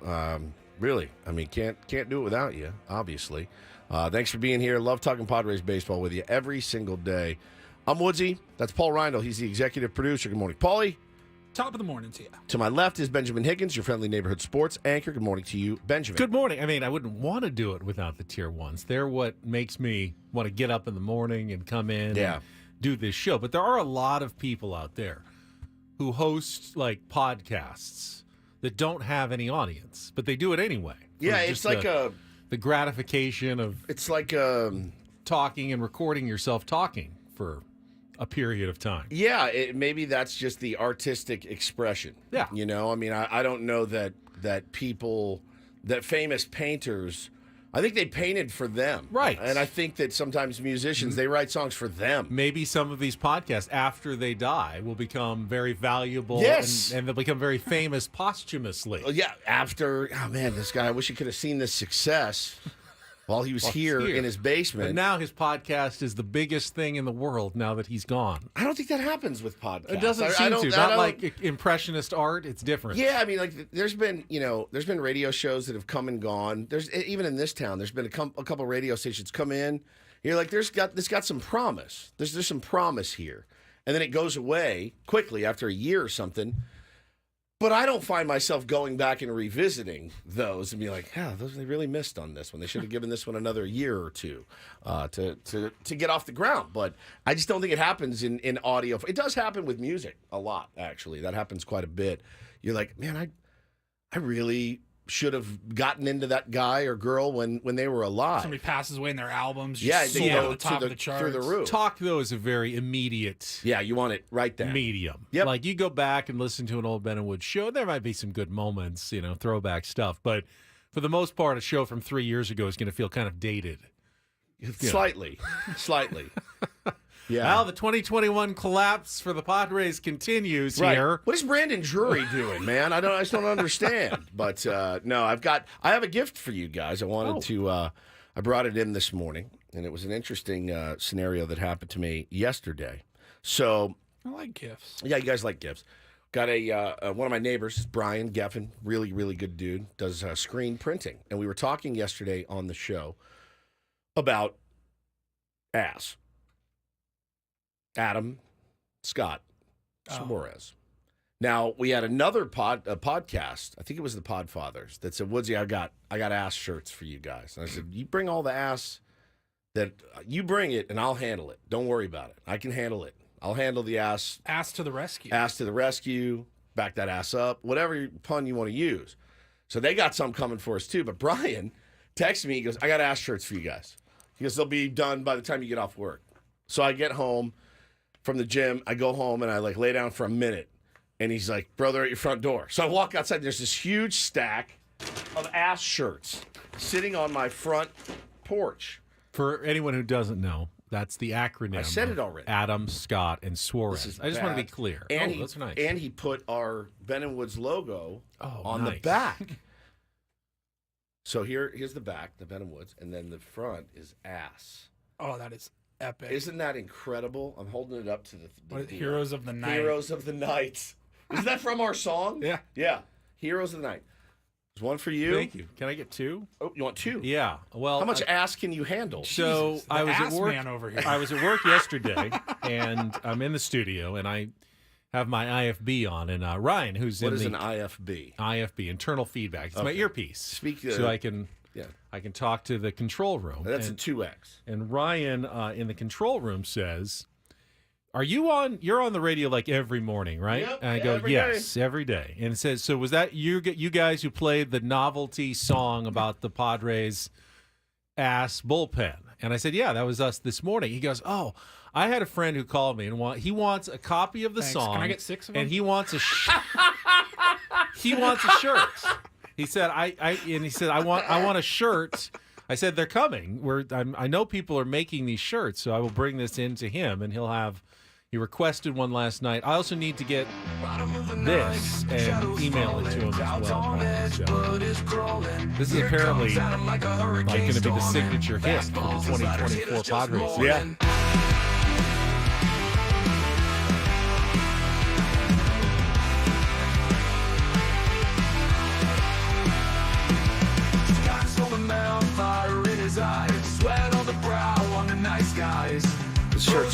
a man on a mission. Swing and a miss is a pitcher's ambition. Ass to the rescue when the game's on the line. Adam Scott Suarez, triple threat divine. Padres elite squad saving the day. Empty the bullpen, let the hitters pray. Just phenomenal. Just phenomenal. Yeah, this is going to be like Necklace Part 2 now. I'm going to be taking T-shirt orders for Brian later. Brian, I think he's listening.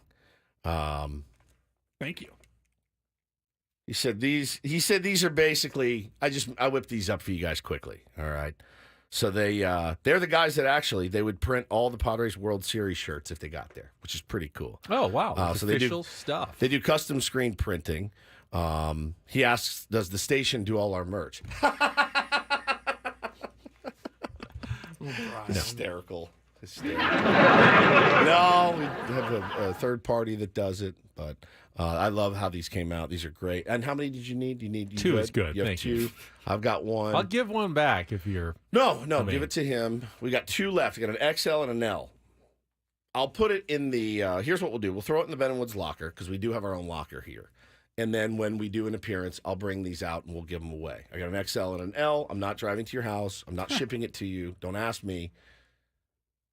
Don't ask me. I'm not going to, so quit asking. The problem is... I'm not going to, so quit asking. They may be a limited time commodity, as Tanner Scott is a free agent at the end of the year. Well, listen, you're one of these guys that's worrying about next year. Paulie got me earlier off the air. I got people on my Twitter. Everyone's like, who's going to play short next year? I don't give a frog's fat ass about 2025. Not even a little.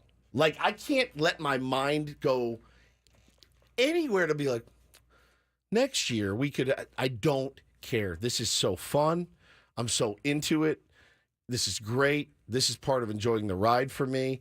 I don't care about 2025. Today on August, it's fine 21st. that you don't care. 2025 should be a good season for the Padres next year. I don't want to talk about it. But at the same time, there's no guarantee that any of this magic carries over. No question. To next year. You got to take advantage of the magic when you have it. The iron is hot. It's time to strike. The Padres clearly have some magic this year. Now, will it run out? There's been magical teams where 100%. The magic runs out in October, and there are magical teams where the magic carries them all the way to a World Series title. Which are the Padres? We don't know yet. We'll see. But my recommendation would be, don't waste the magic while you have it. You may have a more talented team next year than this year. Yeah. They may not perform as well. We know that to be true. We've seen it all, man. You've got to come through in clutch situations, and no one really has been doing that better than the Padres this season, as illustrated again by last night's double come-from-behind 7-5 win over the Minnesota Twins. It's been staggering. I mean, it's just been a staggering season. So, forgive me if I don't get super in the weeds on Tanner Scott coming back or Luis Ariz. What are we going to do with him? Or even contract extensions for Profar, Merrill, King, Cease. I'm so into this right now. I'm not telling you how to feel. I'm just telling you exactly how I feel. I cannot worry about 25 is promised to none of us. None of us. Tomorrow is promised to none of us. I want to win tonight's game. And I like that that's kind of their mentality, too, of like Adam Jones just talked about. Like, yeah, man, you see, you're 3 games back or whatever. You know what the Phillies' record is, of course. But it's not something that's going to keep you up at night. Kind of like the Rookie of the Year award for Jax Merrill. It's not going to keep him up at night. If he wins it, great. But I don't think he's going to expend much energy If worrying you're about AJ it. Preller, though, there are certain things you already have to be thinking I'm about. not him. You're not. But, So I don't have to worry at all. Not even a little. Do you offer Jurickson Profar a contract extension now, or do you wait until the offseason? I don't know. I don't care. Well, but I don't care. He just spent 5 minutes telling us he does not care about I know you I'm don't begging care. you not to talk about it. But what? So if Jurickson only signs extend one so if between Jurickson King signed and a Cease. contract, Who's the Mount Rushmore of contracts? if Jurickson signed a contract extension today, you wouldn't want to talk about it.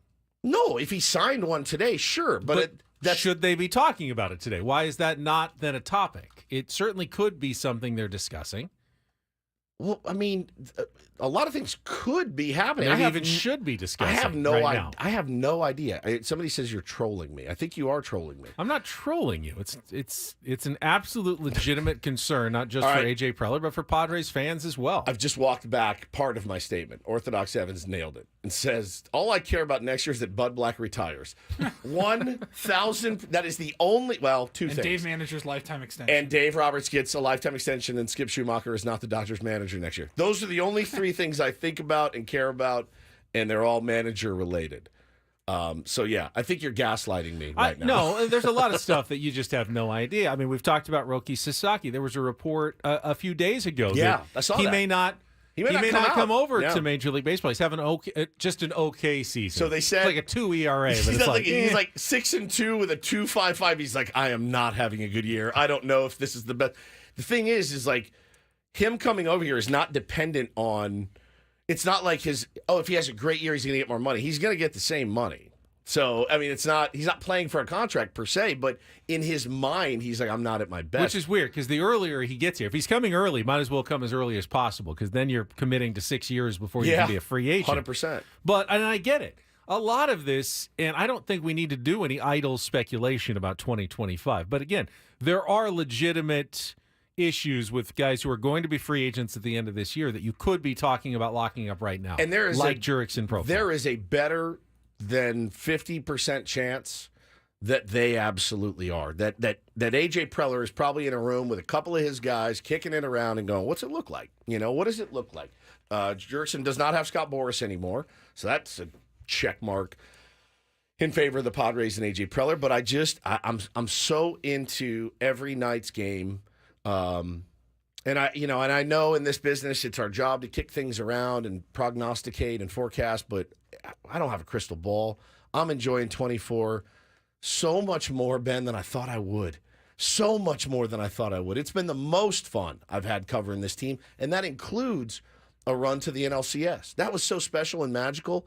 Last year really sullied a lot of those good vibes. There was a lot of frustration. There was a lot of frustration, even in 2022, until the end, until they beat the Mets and the Dodgers. It was until the Brewers lost and we got into the playoffs that day. we lost, and the Brewers lost, and Padres lose again. Like backed in. By the way, the San Diego Padres have just clinched the playoffs. Oh, super popping cool. champagne like corks the 7th after or a 8th loss. inning. Yeah, and it was like, and then they lost. And they still pop champagne corks. I was down there. I was down on the field after that game. Yeah. It was very awkward. It's a weird one. Like it's the a weird guys one. came back out on the field and were like half hugging, and a couple guys like ran to get their playoff T-shirts and hats. Other guys were like, we lost. Yeah. Like, I'll grab mine later. It was So very good. weird. It was super uncomfortable. It's so good, man. I'll tell you though, you're right. If today AJ Preller said, we have a news conference at 3:00, and the news was we've extended Jurickson Profar for 3 years at $60 million or whatever it is, $25 million, $40 million. I have no idea what he's going to cost. I mean, what is he worth right now? He's worth $30 million a year. Is anyone going to pay him that? No, he's playing for one. So, God, that's a tough spot to be in. It's a tough spot to be in. But Jurickson doesn't care. Why would I care? All that dude wants to do is win tonight's game. And so that's just kind of where my headspace is. I'm not in the position of having really to worry about 2025 when 2024 has just been such a delight. It's just they're just a delightful team to watch, man. And even last night, man, had they lost by 1, bro, it still was an excellent baseball game with Bailey Ober pitching. Really, I can appreciate a guy going out and pitching his ass off, pitching his heart out, getting good defensive plays, blah blah blah. I can appreciate that. You're not going to win every single game from here on out. You're just not. That I would bet my life on. They're not going to run the table for the next 5 weeks. But you can't watch this team and not say there's something special here. It's very, very special this year. So I'm just trying to stay in that moment. We saw so many games last year where it felt like the Padres outplayed their opponent, hit them, had so many opportunities, and then went 1 for 11 with runners in scoring position and lost by 1. This year, it's nice to see a game that goes the other way. The Twins had more opportunities yesterday. It's nice to see 30 games that go that way. And the Padres they also are a good team that has played well. Yes. But yesterday was one of those games where they were probably outplayed a little bit, but they came through with the big hits in the right moments. Oh, so awesome, and stole one away on a game that they weren't favored to win. They were Bailey Ober's, 1 or 2 pitcher for the Twins. Martin Perez is the 5 pitcher for the Padres. That's a game where you're an underdog. Vegas made them underdogs in that game, and they found a way to win it anyway. You told me not to take the Padres. I did last night. I warned you, at least cautioned you. I took them. I was very happy. There you go. Very, very happy. All right. So yesterday we had Jesse on and gave him a Prince-themed incorporator for television, though. Very different than radio incorporator. In radio, it's Jesse's show. But in television, it's everybody's show. How do you work in Prince song lyrics to the broadcast? Did anyone catch it last night live? Came in a very big inning of the game. I was very giddy when I heard it. Very giddy. We will pay that off for you coming up next. For 4 innings. I'm I like, was waiting. Is this it? Yeah, I was waiting. Is this it? Damn. Coming up next after a check of traffic here on 97.3 The Fan.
Oh, I love it. Prince. No, I love it. I love that song so much. For those in the chat, it's Let's Go Crazy. Now, was Prince a sports fan? Oh, yeah. He backed the Minnesota Twins and the Vikings pretty strongly. And an athlete. An athlete. Like a really, really good basketball player.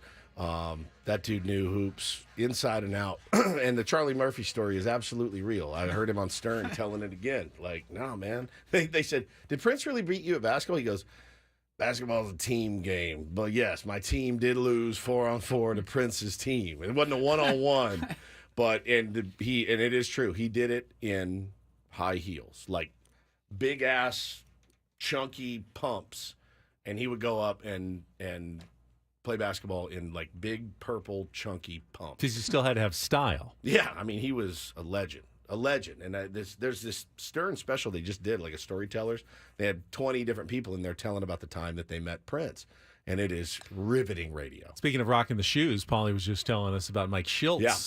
New shoes yesterday. Yeah, just saw that. He was unaware of how cool his shoes actually were. They were a gift from Manny Machado. Yeah, it's so good. What specifically? They were Travis Scott, Nike Jumpman. Yeah, I saw really sharp looking shoes. Yeah, Julian Delgadio posted a couple of pictures of Schilt wearing some Jordans yesterday, and he says, I complimented Mike Schilt on his Jordan Jumpman Cactus Jack TR sales by Travis Scott. Those are very expensive Jordans, the Travis Scott Jordan collab. Manny probably gets a discount. Yeah, probably. They're already expensive to buy, and then the resale is insane on those. Like, if you are lucky enough to get one on a lottery drop or whatever, it's like, just go ahead and flip them. It's worth it. Not once you've worn them, though, Mike. Right, you don't wear them. Yeah, you don't wear them. And then Julian He's like, says, I could have made $1,000 on these. Julian says, Schilt said they were a gift from Manny, and he had no idea who Travis Scott was. I love it so much. That's our manager, man. He's not worried about anything. He's I'm comfortable. I'll just put them on. Well, the reason we played Prince, though, is that it was a Prince-themed incorporator. We've been doing song lyric incorporators for Jesse the last few weeks as the shoes go up in our chat. And yesterday, Jesse joined us and said, yeah, even though he's going to be on television with Tony instead of radio, he's ready to accept the challenge of another song lyric incorporator. So with the Minnesota Twins in town, we chose Prince, and here's what we had for Jesse. All right, so we've been picking something to do with the opponent and where they're from, and with Minnesota, it was pretty obvious where we were going with this week's song lyric. So here you go, the incorporator for Jesse tonight. Dearly beloved, we are gathered here today to get through this thing called life. Oh, there it is. Yes. What a jam. Prince, Let's Go Crazy. Dearly beloved, we are gathered here today to get through this thing called life. What an epic song. So good. So we had to wait for this one a little bit. Yeah, and, we were watching on television. I thought he'd open the broadcast with it. Could come anywhere. I mean, I thought that what a great way to open the whole broadcast. Dearly beloved, we are gathered here today to get through this thing called life and San Diego Padres baseball. Wouldn't have been a bad way to do it. Super easy. Now, he waited all the way until the seventh inning. Padres down 3-1. Jake Cronenworth, I believe, was sitting on second base after a bloop double. Manny Machado was about to step to the plate, and the Twins had called their pitching coach out to discuss things with Bailey Ober before said at-bat, which turned out to be, if you might remember, a fairly pivotal at-bat of last night's game. Here was Jesse Agler with Tony Gwynn on Padres.tv. Pitching coach Pete Mackey on his way out there. Here's the thing, speaking of the Twins and history and stuff that I did not know, and I think this goes back to their World Series year of 1987. You think Minneapolis, St. Paul, of course, you think about Prince. And so every time the Twins pitching coach goes out to the mound, just to loosen the group up at the beginning of the conversation, dearly beloved, we are gathered here today to get through this thing called life. And then he goes into the coaching. Now, I just made that up, but it would be pretty cool. See, having been your radio partner, I knew you made that up. He just had to lie his way into the incorporator. Well, so night. He obviously does the incorporator. Manny comes up, hits the tank. As soon as he did it, I texted him. I said, LMAO. And Jesse Agler wrote back, upside down smiley face. And I said, what timing after the home run? He said, we needed the karma. And I said, the purple one never disappoints. Then he went silent. Then they won the game, and he wrote, never. And I said, man, it was epic. It was just an incredible, incredible win. And, one of my favorite incorporators because the timing of it was spectacular. Knocks it out of the park, and then Manny knocks it out of the park. I never know if he plans, like if that was how he had it planned the whole time, or if he has a couple of different possible ways, depending on how the game goes. But he texted me in the afternoon yesterday. He said, hey, what was the lyric exactly again? I sent it over. He says, thanks. And he wrote, I might go pretty extreme today. Ooh, I like that. And I was like, well, I'm all in. I don't think know if outright, that was outright lying is fairly extreme. So. I think it would have been funny if he not said, I just made that up. I just let it roll. And then people are like, wow, they really used to do that? Then somebody goes and asks one of the guys, or did they really used to do this? No, they didn't. I mean, pitching coaches only get 30 seconds. I don't know they want to waste it with dearly beloved. We are gathered here today to get through this thing called life. 24 seconds left. Electric word, life, it means forever. That's a mighty long time. But I'm here to tell you there's something else. The afterworld, a world of never-ending happiness, a world where I blew it. So call up that shrink in Beverly Hills. You know the one. Dr. Everything Feel All Right. Dr. Everything Will Be All Right. Instead of asking him how much of your time is left, ask him how much of your mind. Because in this life, things are much harder than in the afterworld. In this life, you're on your own. Dun, dun, dun, Pretty dun. close. Dun, dun, dun, dun. All right, we've got Brett Boone on a Big League Wednesday. Booney going to join us when we come back. Don't go away. More Ben and Woods coming up on San Diego's #1 sports station, 97.3 The Fan.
Don't feel like it doesn't feel like the dog days of August for the San Diego Padres. It really doesn't. Maybe other teams. I know that's a real phenomenon, but I'm into every game. It's almost like it feels like a playoff game almost every night. It really does. And you know who else it doesn't look like it's the dog days for? The San Diego Padres. I mean, these dudes are having as much fun as they've had all season long. And obviously winning a lot of games certainly helps that. But these dudes are just real, and that's all they talk about. I'd be curious how much of the fun, the vibes, I feel like it's a lot attributed to Jackson Merrill. Sure, a lot. Like, almost exclusively. Like, I know Profar was the vibes guy, and we kind of made jokes about that over the offseason. Like, hey, bring him in for the vibes. But Jackson Merrill is playing like an MVP, but he's also playing like a rookie. Yeah. He's having the most fun of his entire life. He's an absolute dog. We talked about how he shows up to the ballpark at 11 a.m. for 7 o'clock games or whatever. Like, he is having so much fun, and I just feel like it's completely infectious throughout the entire clubhouse. Absolutely. I think it's also the crowds and the fans that make it feel special. I mean, last night was, I think they said it was the smallest crowd in 2 months. 39,000. Good Lord. Just Step it under up, guys. 40,000. But the atmosphere felt like a playoff. It was a loud, enthusiastic crowd. That's got to help players. We'll talk to Brett Booney standing by on a Big League Wednesday about the dog days and what helps you get through it. Coming up right after this check of traffic on 97.3 The Fan. From the 97.3 The Fan Traffic Center, here's Kelly Danick. Crash still in clearing state on eastbound King Freeway past Kenwood. Also westbound King Freeway at the South 125 connector ramp. A collision. Cordell traffic cam shows an accident involving a motorcycle on northbound 5 before 6th Street. Everything in the center divide. I'm Kelly Danick with Ben and Wood, San Diego's #1 sports station, 97.3 The Fan.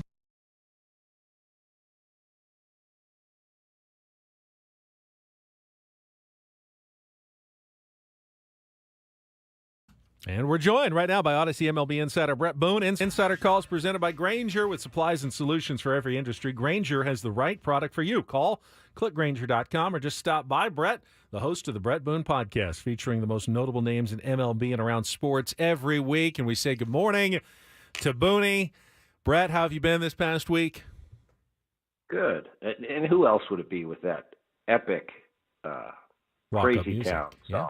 Oh, it's unbelievable. It warms my heart every Wednesday. That gets me excited, too, Booney. We were just talking about the dog days. I'm sure you heard us when we came back from break. It doesn't feel like August 21st, right? I mean, there's a lot of teams right now that are, they are counting the days until the season is over. It's been a rough one for a lot of teams.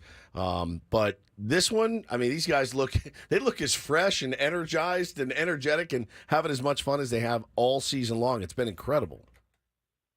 Well, when you go on, there's dog days and then there's dog days. These days there's less dog days for teams because there's more playoff spots. So you still got guys grinding. Whereas in past years, a lot of these teams are out of it. Dog days start at the All-Star game. But these Padres, unbelievable. I think, what are they, 22 out of the last 27? Comebacks like last night. I kind of turned the TV off, and then I got to check, and I'll check back in. I'm going, wait a minute, Machado hit a home run. It's tied. Oh, you turned it off? I turned it off. Well, I'm flipping. I got a big I got a big bandwidth, Woodsy. So I'm watching a lot of different things, and I thought, tonight Ober, he's pitching pretty good. They're probably not going to win. All of a sudden, it's 3-3. Yeah, man. And then it's just Profar and then I turn back in, it's 5-3, and then it's 6-5, and I'm going, what happened? I see Profar at the end getting interviewed. I said, they won? So I went back through it. But did it really surprise? I've seen teams go on this run right now. I've been looking at the landscape. I mean, I think it's awesome. I've talked about before how as a player, I don't really like it, because I think the playoff system's a little watered down and people could put playoffs on their resume, whereas in past years it was a lot harder to get there. Yeah. That being said, this side of the ledger, watching this, being an analyst, it's good entertainment. And I think it's great what the Padres are going through right now. There's so many teams that could possibly win. And I think at this stage, in 2024, if you can sit there and say, well, these are the clear-cut teams that are going to win the World Series, you're crazy. Yeah, you're nuts. Because you can't. If you're going to – I'll tell you what, today, if the playoffs start tomorrow, I'll take my chances with this Padre team. Same. The way they've been playing and the way that bullpen has really been shored up with the acquisitions at the trade deadline. I'll take them against anybody in baseball. But if you're looking at a big picture, there's 8 teams really that could win. I mean, could you say the Dodgers can't? Milwaukee, Philly, Minnesota, Houston, the way they've just emerged from, everybody thought they were dead and buried. Baltimore, Yankees. I mean, there's so many teams that can win. I think this postseason we're in for a real treat from an entertainment value. And it's pretty cool to watch this Padre team and what they're doing and the run they're making right now. I mean, 2 months ago, I think another assessment is, well, the Padres they're a playoff team, right? But they're not going to contend for this division. They're right in the middle of this thing. I mean, this thing could come down to the wire, and they could win this division. Everybody thought the Dodgers were going to run away and hide. They've had problems of their own, as far as staying healthy. So this division's open. And Arizona, how good are they playing as well? They're right there out of nowhere. So it's really fun. This National League West is shaping up, I think, to be the best division in baseball, and the Padres right now are playing like the best team in baseball. Brett, for you as a player, how much difference did it make playing in front of 12,000 versus 40,000 in a game? And did it make a difference if it was a home crowd, or did you get just as geared up if you were on the road and there were 40,000 fans cheering against you? Well, there's nothing better than a packed house at home. I mean, that's the ultimate, because pretty much everybody's pulling for you, but I'd get just as geeked going to Yankee Stadium in a sellout crowd and everybody yelling at me and hating me. That was just as that adrenaline was just as good. But yeah, you'll always take that home crowd. Over the course of a season, 162 games, the crowds, you go down to Tampa Bay or in the old Miami Stadium before they built the new one, and sometimes there's 8,000 people. Yeah, that is no fun. It doesn't get the adrenaline going. It's raining at BP, and it's going to be one of those hot nights. But you deal with it. You learn in the big leagues. You're a pro, and you go about it, and you have a job to do it. You do it each and every day, and of course, you want those big electric crowds, night game. That's the ultimate. But you've got to deal with it. Nowadays, the crowds, you don't go from 40 to 12 too often. Usually, there's 20,000 people in the crowd wherever you go. So yeah, definitely the crowd adds to it, and I think the Padres are going to have no problem, especially down the stretch, having pretty darn good crowds. But these guys don't need it right now. I mean, I can just see the looks on they're having a good time first and foremost. That's the most important thing. You're enjoying your teammates. You're having fun. You don't have to fake it. We can see by your body language, by the look on your face, these guys are having fun, and they're not tired at all right now. Trust me. It's August 21st, and these guys feel like it's April 7th as far as how their bodies feel. When you're on a run like this, it's amazing how those aches and pains are a little less. And then if you go to I'll tell you what, that Chicago White Sox team, those injuries, those little injuries feel like they need surgery. So that's the difference in having a real fun run and a good team to those real dog days when you're having, you don't have a very good team and you're losing a lot of games. There's a big difference. Talking to Brett Boone here on Ben and Woods this morning. All right, Booney, I'm going to ask you to do something. I'm going to ask you to name some names because Jurickson Profar, we've talked about it this morning. He's an irritant. The other team looks at him. They don't like the way he smiles and does the gritty when he hits a home run, celebrates. They don't like him. MVP of the Padres. Yeah, 100%, right? And so when you played, were there guys, who are some guys that you played against? You're like, this guy's driving me crazy. Like, I don't know him very well. But if he was on our team, we'd love him. Boy. But, man, this guy's driving me nuts. And not that you don't like playing and competing against him, but, like, somebody just kind of got under your skin, like, with the way they play. Well, I found this early in my career. I hated everybody. Yeah. every opponent. I was a young, snot-nosed, brash guy myself, and I couldn't stand the opponent, the way they looked, the way they walked, the way they talked. As time went on, and this might have been not a good thing, you get established, and you're in the league for 10 or 12 years, and you kind of do off-season functions, and you go to events where you get to meet these guys. Right. 95% of the time, I'd walk away like, damn it, I can't hate him anymore. I did not want to like him from afar. So I don't know if it weakened me as a player as I went on. I'd lost my edge, Like, I love just hating your guts and want to hit you in the face with a frying pan. I spent a little time with you. You know, I went to dinner with you. I had a beer with you. And you're actually a good guy. And it kind of, I wondered if it took away my, especially when it was a pitcher. You know, the pitchers are the ones you love to hate. Of course. And when I became buddies with a pitcher, I felt like I lost my edge. I'd come to the plate and, hey, that's my buddy, and I really like him, but I got to beat his brains in right now. And did I lose my edge as a hitter? So, yeah, you have those guys, especially early in your career, but as you get to know guys, for the most part, and I know people hate hearing this, most of the guys out there are really good guys. They really are. They really are. There's not too many. There's a handful of guys that I played with or against that I wouldn't mind if I never heard or saw them again in the rest of my life. But for the rest of them, they're pretty good dudes. Who flipped you, though? Like, who's one that you can remember that flipped you, where you're like, I hate this guy, I'm going to light him up?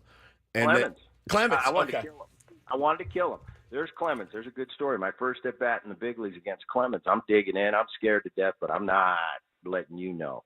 I'm a tough guy. I smoke a ball, spin his derby, right through the box, base hit. I steal second. I score. He's yelling at me the whole time. You rookie did it, swinging hard, and I'm yelling back at you big, you know. And I'm sitting there inside. I'm just, my heart's beating. I'm going, that's Clemens. My next at bat, he hits me in the head. Oh my God. Sounds like now, he didn't hit me good. It was a glancing blow, but it was scary. And I'm sitting there going, I got to go get him. I've been in the big leagues like 4 days. I'm like, I got to go get him, but I can't go get him. I'm a rookie. You know, everything's going through your mind. You're thinking a little Robin Ventura, Nolan Ryan. You don't want that to happen. No, I wasn't worried. I think I would have fared better than Robin did. And I love Robin. But it wasn't the time or the place. Throughout my career, I held that. I just wanted to kill him. I finally took him deep in New York, and I mean a bomb. And I remember going to an All-Star game, and he was on the other side. I think, I don't know if I was in the National League American League. He was in the National League American. We were on separate sides, and I got a request. He said, Roger sent over some items for his son. His son's an upcoming baseball player. He's a second baseman. You're one of his guys. And I just thought, well, the irony here. The irony. Now you want a taste. So I ended up not signing him. I held him there, and I waited till I saw him out on the field, and I said, of course I'll sign him for you. And kind of buried the hatchet at that point. It was just the competitiveness, but for years and years, man, I didn't get him till I was a salty veteran. It took me like 10 years before I took him deep, but it was pretty satisfying. So I held that for a long time. But there's really no guys that I hated. I couldn't stand Bonds, but I respected him so much. Sure. When he stepped into the field, it's like, this guy's so much better than the rest of us. And what am I going to say to him? You know, he'd come out to second base and he'd give you the nonchalant, Booney, what's going on? And I'd be like, oh, okay, Barry. Hi, but Barry. I'm like, this guy's the greatest player. It's like I'm talking to Jordan. What do you say? He backs up everything he says. And you know, so I really didn't have that hatred, and especially as life went on. And I got to know these guys. It's like I really didn't hate them. You know, you'd look for that rookie to come up that had some swagger. Yes. You can go hate on him because you don't know him yet, you know. But for the most part, pretty good relationship with the guys. And doesn't mean I didn't want to kick their butt. Sure. You know, when they're playing against us, I want to go get you. I hated that Yankee team. They broke my heart on a couple occasions in the postseason. But what they accomplished in that group of guys, they were just pros. So it was tough to hate them. You know, you want to hate them, but it's like, man, you got to respect their body of work. Yeah, you had the generational thing with Barry, obviously, coming from a baseball family like he did. So I assumed you could relate to him a little bit, at least on that level. Well, we had 3 generations, Ben. He only had 2. Yeah, that's fair. No, I'm fair. kidding. I remember we had words one time in Cincinnati, Bonds and me, you know, kind of a quippy back and forth. And his dad was a coach for the San Francisco Giants. My dad was the bench coach for Cincinnati. No. And I kind of made the remark to him, why don't you get your dad? I'll get my dad, and we'll go at it. Let's go. And that got Barry to kind of smile at me like, all right, we're really not being serious. I'm just giving you a hard time because I'm a better player than you, right, Brett? And I said, yeah, you are a better player than me. But he didn't really mean it. So, yeah, we had a little bit of that back and forth. But all in all, you know, Barry, you know how I feel about it. It's the greatest. He's unreal. Yeah, best I've ever seen. No question. No. Scariest guy ever in the place. So no scary. doubt about it. Yeah. Brett, appreciate it as always. What'd you say? What'd you say? He's playing slow pitch softball. The rest of us are playing big league baseball. Yeah, 100%. That's exactly right. Thanks, Booney. We'll talk to you next week. That was awesome. All right, guys. Thank you. Odyssey Insider Brett Boone. Insider Calls presented by Grainger with supplies and solutions for every industry. Grainger has the right product for you. Call clickgrainger.com or just stop by. I never thought about that. So if your dad was the coach on the other team and there was a benches clearing brawl, theoretically, you could have been out there brawling against your dad. Yeah, theoretically. In that game. That's exactly right. Yeah. Or Imagine in that. that case, have a tag team. Yeah, you and your dad against Barry against- Bonds and his dad. Except they were on opposite teams. That would have been weird. It would have been one guy. Wait, No, Boone, he said Bonds' dad was coaching with the Giants. And Yeah, and Brett was on. Brett was they were both. Yeah, okay, on the so they Reds were with his dad tag coaching team. the Got Reds. it. that's right. now. Yeah, the tag team would be a good bit. But I gotta go Team Bonds there. No offense to Brett. They're two units right there. Barry and Bobby Bonds are two absolute units. Not that the Bob Boone, yeah. not that they're not, but man, Tough guy, catcher, 100%. They're always tough. Man, that's such a good story about Clemens. Such a good story. Screaming I mean, at him he for said, swinging hard. He said by the it was way. only a glancing blow. It's not like Roger said, I'm going to throw it at his head, but only a glancing Right, blow at I'm his just gonna head. nick this guy. Forget how much of a lunatic Roger Clemens Lunatic. was. Love it. This is unreal. All right, we got an hour to go still. More Padres talk, some Paul Reindl headlines coming up in the Reindl Report. Don't go away. It's Ben and Woods on 97.3 The Fan.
I always enjoy the fun and quirky stats that a baseball season produces.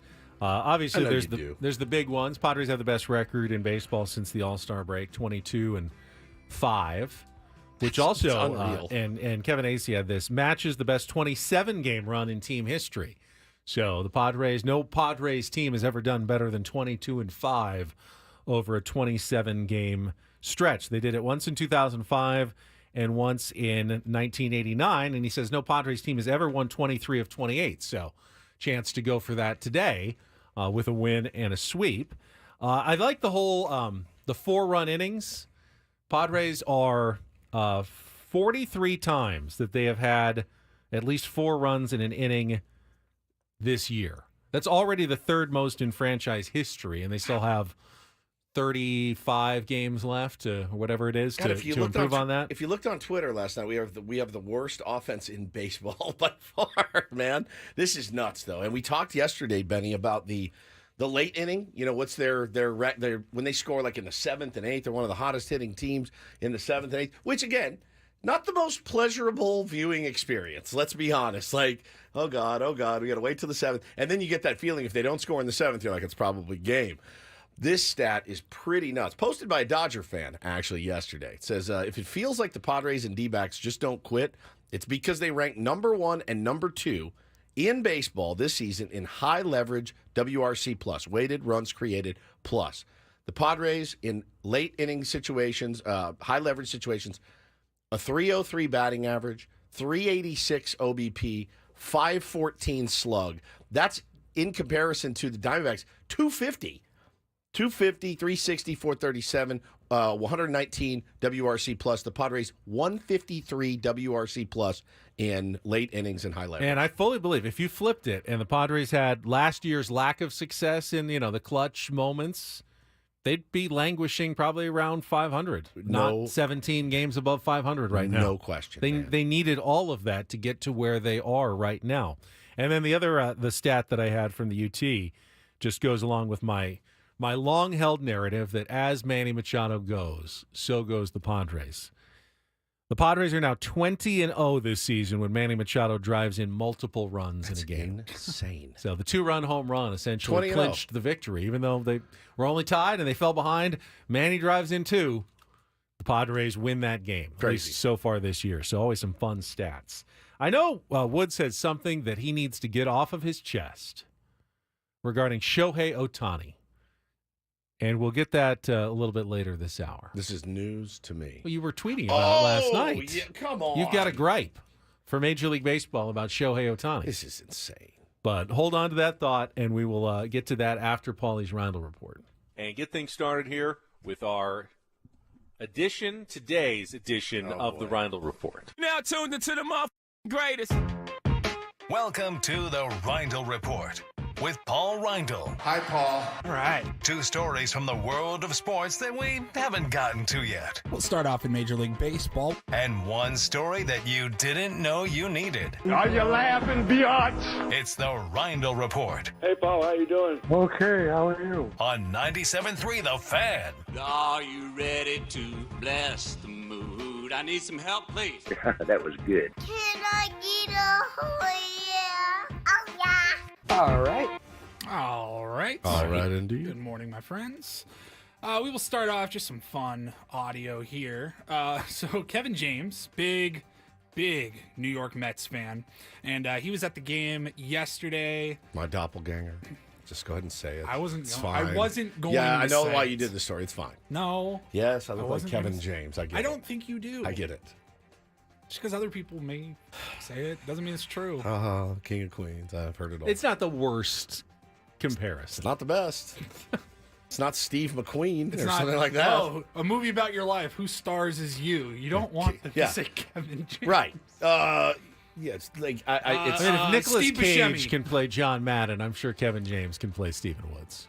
Well, yeah, obviously. Like he's my twin. He looks just like me, or I look just like him. Apparently, that's why I get it all the time. I don't see it. I'm looking at it right now. I don't see it. But Kevin James was at the game. He did like a pregame. He threw out the first pitch and did a he was like screaming into the mic, but it was during the game. This is in the bottom of the 4th inning on SNY, and they were interviewing him from his seats, and he got on a, well, it's just a fly ball. Routine fly ball. And you can't take batting practice with them during the when they're in the hunt. Oh, yeah. Oh, yeah. No, not enough. Oh, it was right at the wall. Todd Zealand, why did you do that to me, man? All right. We're all guilty. I do it at least one time a night. Oh, yeah, it's gone. Nope. All right. Right at the wall. It was close. It was really close. That was close.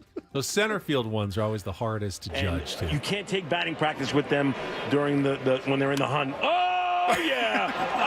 Oh, yeah. I love the no. Oh, yeah. Save the oh, yeah. I like that. Oh, yeah. That's a good bit.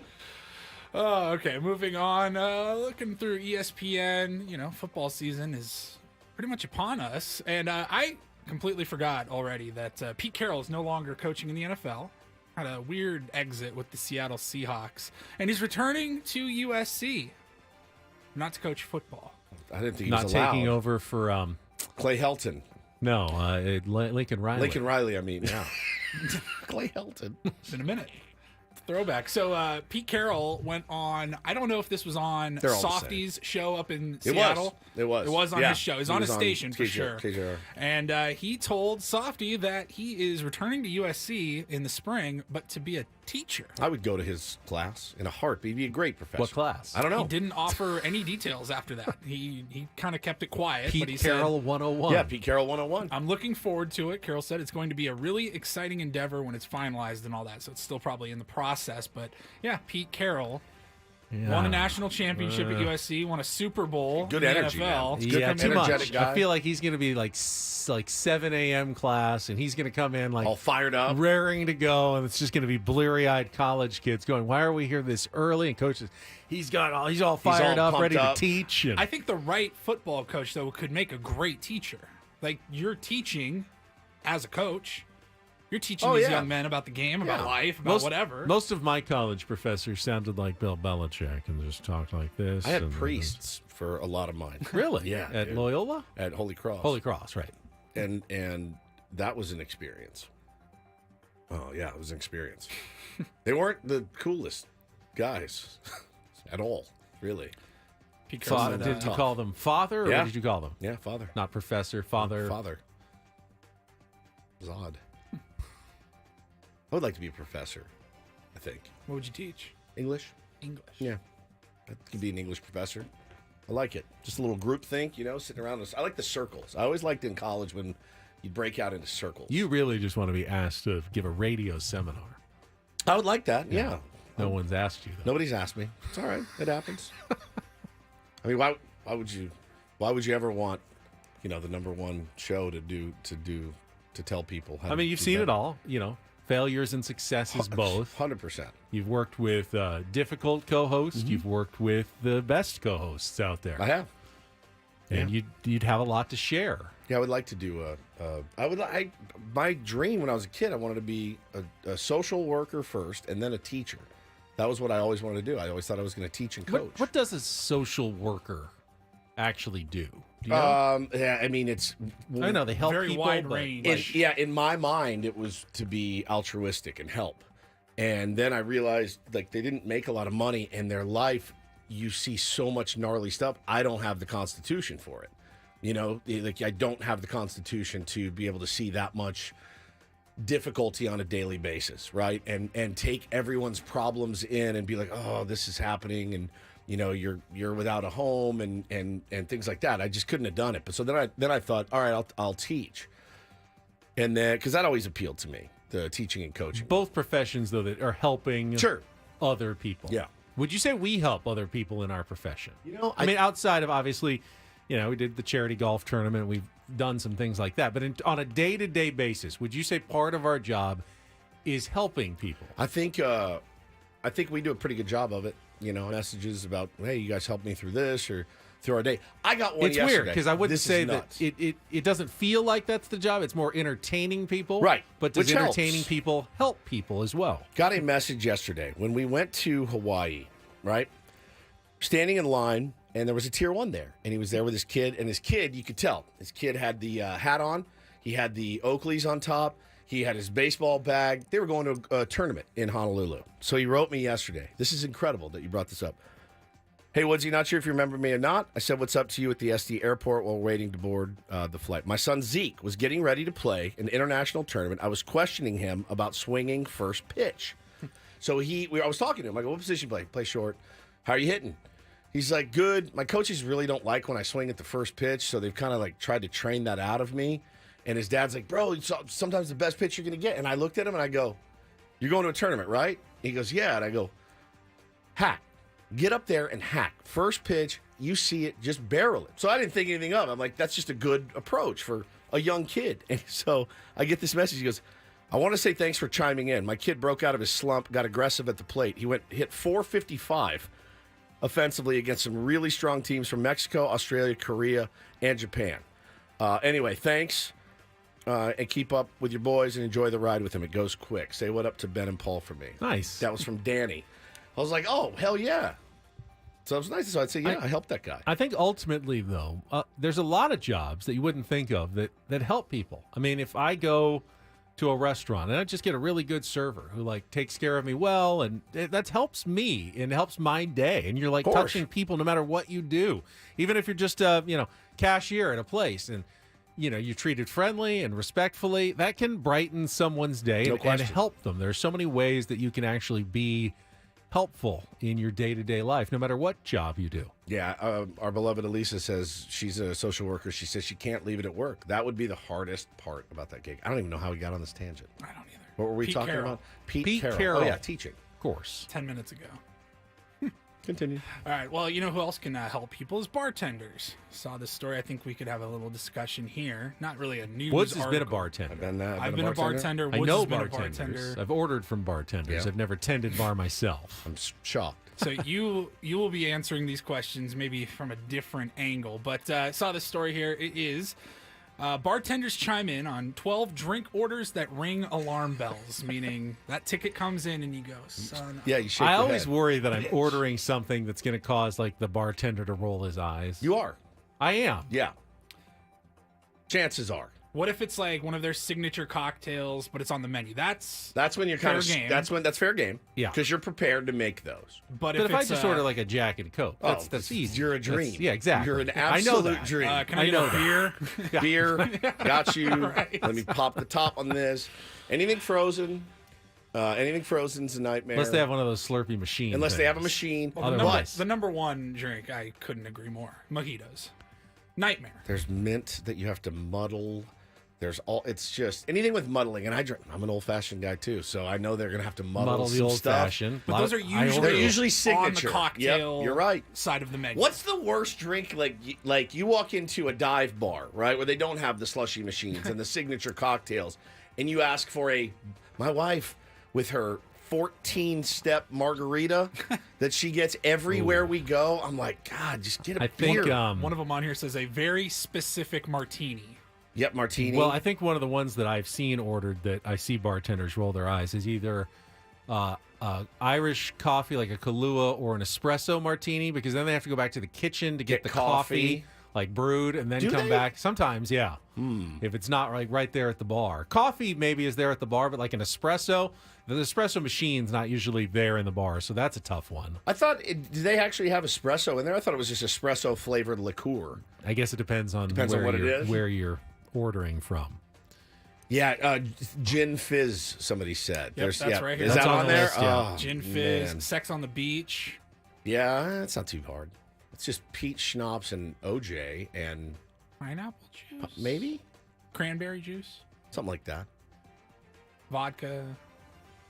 It's not too hard. Yeah. Long Island iced tea is This kind one of a I think is nightmare. great. Bloody Marys outside of brunch hours. 100%. You're a monster. You're if also you a order one of pervert, I those. think. White Russian. You got to go find the milk. Milk. It's not just sitting there on the bar by like the the way, alcohol. it's been there it's not a while. in the gun. Yeah, it's been there. Who knows a how minute. long the milk That has heavy, been sitting there? The heavy cream for a White Russian. Long Island iced tea. Yeah, those are a nightmare. Lots of ingredients. Just I'm pretty. I mean, unless you're ordering like shot of Jack and a Bud, you're kind of being a nightmare a little bit. Yeah. You know what I mean? I mean, if you're going into that thinking, I just want to be I want to be a convenience for the bartender. Yeah. It's a beer. It's a shot. That's pretty much a glass of wine. That's pretty much all you got. Dominic says, the thing that used to drive me crazy was someone ordering a sweet drink like a pina colada and then complaining they couldn't taste the alcohol. Well, then order a glass of scotch then. Yeah, you'll taste the alcohol there, buddy. Now, did you ever, as a bartender, did someone ever order something you didn't know what it was? Oh, yeah, many times. There's a book. Because I'm looking at this list that Paulie is from, and what is this one? I've never heard of this. What is in a... I've lost it. Good talk. What's the Hemingway one? I'll wait for you. My computer's not here it is. Cooperating. Death in the afternoon. Death in the afternoon. What's in a if someone ordered a death in the afternoon, what's in it? I stabbed them at the bar. I have no idea. I've never heard of it. I haven't either. Where is it? During a literary-themed party, many attendees ordered a death in the afternoon, which consists of absinthe and champagne. Oh, my God. That's potentially where the death part comes in. Combined with the champagne, blah, blah, blah. It's just pure alcohol with nothing to cut. Sounds terrible. You also worry about, heavy alcohol drinks. The guy's going to get drunk really quickly and then be a problem if you're a bartender. Brutus says, was at a bar Friday. The bartender literally had to go buy milk for the dude's drink. Oh, my God. If you're that guy that... Just order something. If you're that guy that made it, call. If you're the guy that ordered it, also call. Both of you at the same time. One of you I'm going to give a prize to. The other one I'm going to shame on the radio airwaves. If the bartender, this is something Ben would do. If the bartender says, I'd love to make you, I don't have any milk, I could go buy some, and you're like, yeah, that sounds good. It'll be like 10, 15, maybe even 20 minutes, but we can do that.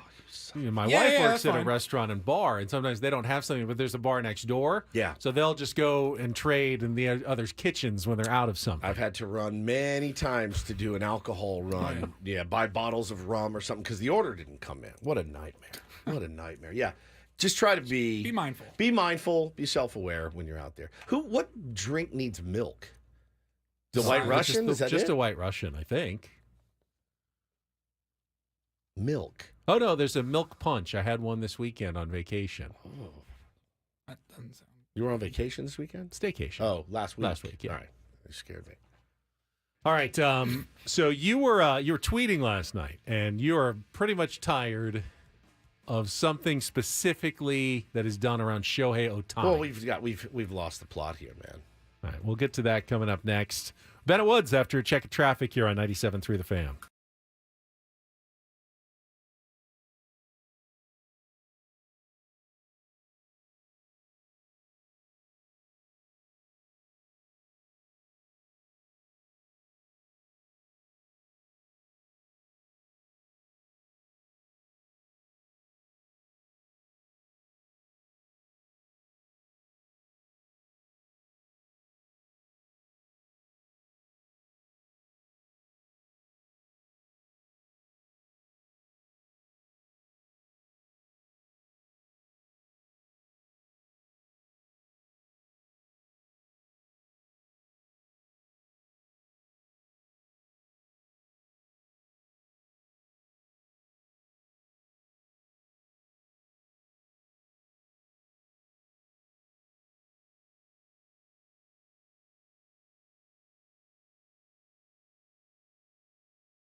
I mean, I was not aware of this. What just happened in the chat.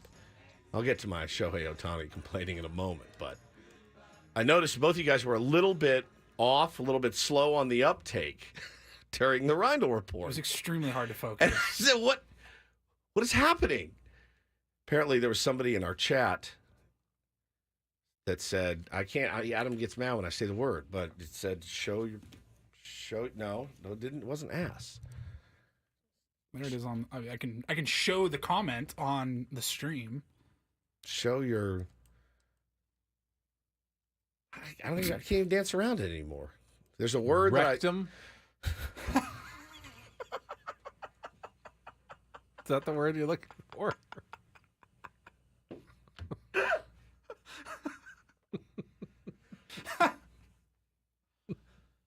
Oh, man. I don't know that I can recover from that. Damn near killed him. Booty, booty, booty, booty, rocking everywhere. Hole is what the thing. Colon? And he said it. Well, he said it once. And then he yelled it. Like this. In all caps. Show your... And then in all caps, like a minute later. Now, I haven't seen it. That was at 9:08. So, yeah, right in the middle of the segment. Paul's I'm like, anyway, some bartenders don't really like... And then the guy's like, show me your... I mean, you brought it up. I was trying to ignore it. I get you were trying to help. But Adam won't let me say it. He doesn't like that word. It's not one of the 7. Give the listener what he wants. Yeah, I Here we mean, go. yeah, it's not one of the 7 dirty words, but he doesn't like it, so I can't say it. And then you just blurt that out. It's just a medical term. I get it. It's not only that I don't like it. We could get in trouble. No, we couldn't. We cannot. If I say that guy is a blank, we're not going to get in trouble. From who? The FCC? They're not going to do anything. There's the morality police. Who are they? I think Where are they people? Where are those people? They're around. They don't listen anyway. Thank you, Guzzinator. He just extended his YouTube membership for 15 months and says, let them say it, 15 Adam. 15 months? Wow. I don't even know if we're going to have a show in 15 Adam months. says the morality. If we keep talking about this, we may not. But Adam says, yes, the morality police. Yeah, I'm a rule guy. I am actually a rule guy. And the way that I look at it is that if there's a rule that the FCC, the Federal Communications Commission, puts into place, I will abide by that rule. And I think shouldn't that be the only rules that we have to follow? We have a lot of kids who listen. No. But this is not a show for kids. This isn't Bluey. If it was on Bluey, I'd be like, hey, we got a problem here. Our demo is adults 25-54. Adults. It's right there. 25 to 54. So here's the rules. Follow these rules. Well, it's no problem. Here's some extra rules that I made up. That's what I have a problem with. Innocuous. You can say but. You can say the other one, but you cannot say. You can, though. You can. I can call Ben that word and not get fined. I'm pretty sure. Because it's not on the list. It's also how you use it. Yes. Like I can say I'm pissed off, but I can't say I. Right. So you know what I mean? So being pissed off is better than never mind. Anyway, Adam says hashtag pretty sure. But you get back to me on those rules because I remember when Stern was fighting. See him from his desk.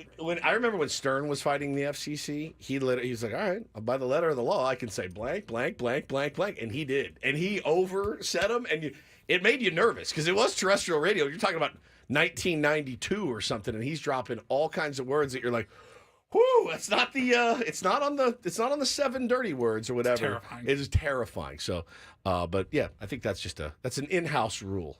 You know, like we make up in-house rules. That's fine. But anyway, this guy was yelling at us to do that, and we're not going to do that. That's a line I will not cross, Benjamin. Okay, well, Ben said he'll do it on the member stream. My plan for the segment. I can say that word. I can say that whole that word. What in the world? All this guy. It's all he shock thinks about. Good God. Oh my Lord. It's not a curse word. I am sweating.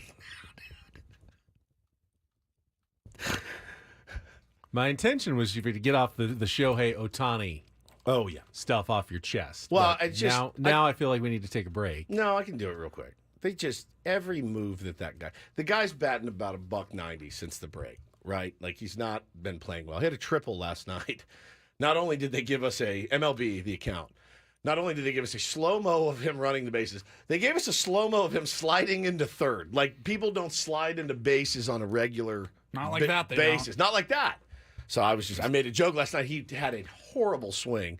So, Pinching Ninja showed him striking out against Bryce Miller and just basically flailing away and missing. Nasty pitch. And your tweet, which I retweeted. Yes, I never get a retweet from Ben. And should I retweet? Do you retweet me much? All the time. I know you like my tweets. All the and I time. like your tweets a lot, but I don't retweet a ton of them. I figure people who follow me follow you. That's they fair. don't need me to retweet it, but I thought this was clear. You said, if MLB tweeted this, Shohei with a healthy cut. That's exactly right, man. They do the ones like, man.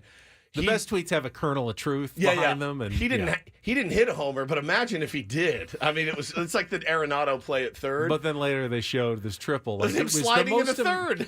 Like it was the most amazing thing in the world. It's and so it was a triple, and he runs well and ran all the way to third and slid into third, but there was nothing inherently amazing about it. It was just a normally hit ball to the outfield that he ran to third on. Even like Trey Turner's crazy slide. That slide was amazing. Those are cool. Worth a replay. That slide was incredible. I get it. You get that one deserves some love.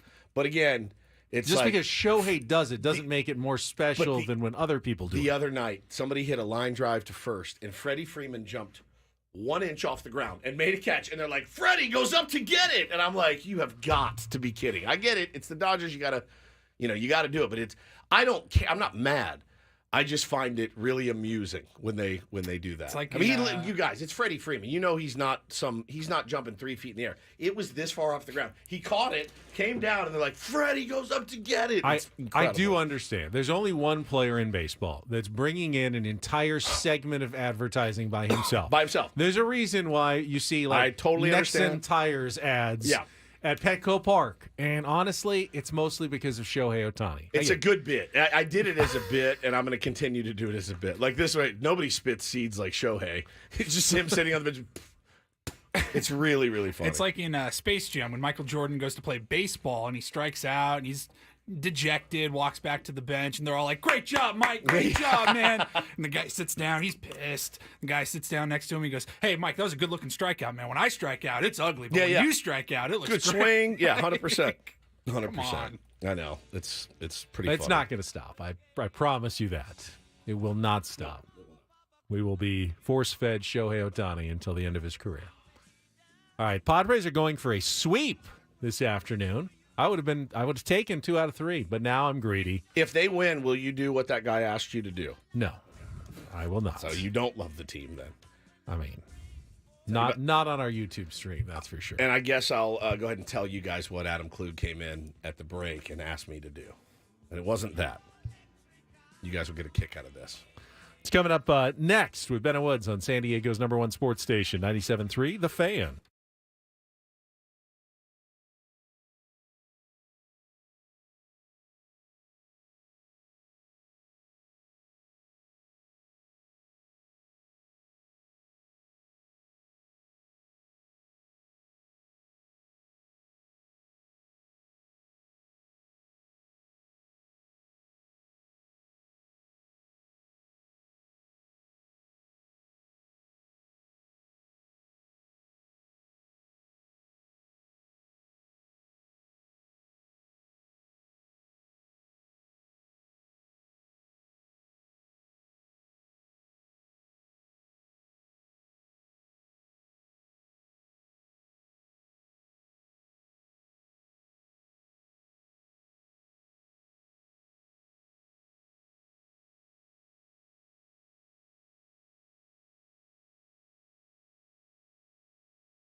Padres wrap up their 3-game series with the Minnesota Twins this afternoon, and then no day off, right into a 4-game series against the New York Mets beginning tomorrow.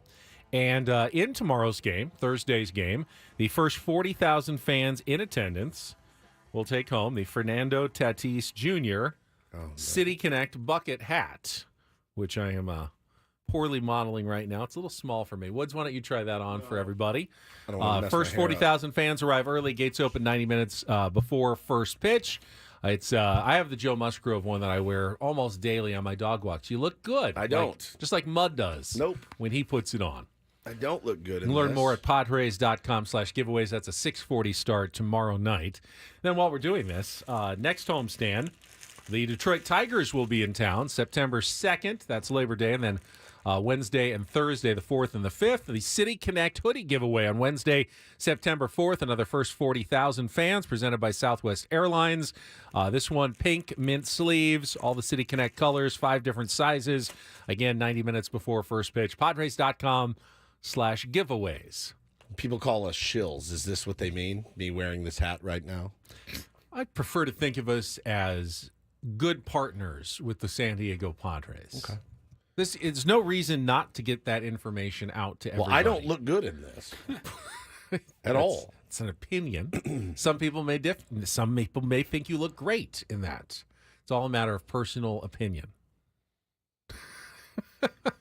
This is not. I'm not made for it. It's not. I mean, it's a choice. Your kids might look good in it. Fernando Tatis Jr. I've done the list before. Fernando Tatis Jr., Liam Gallagher.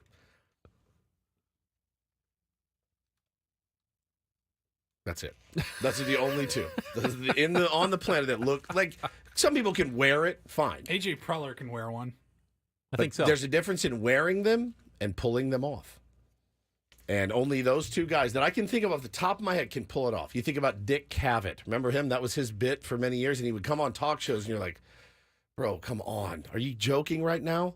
What are you off to fish? What are you doing? Like, I never understood it. So it doesn't look good on me. It never has. Is that the Gilligan hat or is the that Gilligan different? hat? Gilligan looked like a huge nerd when he wore that thing. I don't look good in it, but you know what that means for the Padre fans?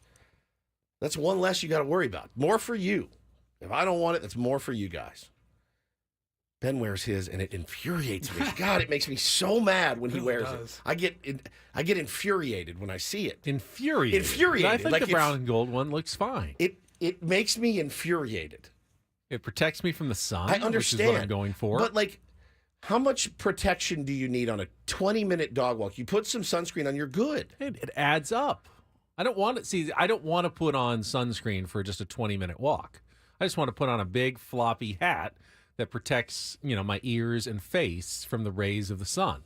And my Joe Musgrove floppy hat works very well for that. All right, somebody said I was wearing it too far forward. I need to wear it further back.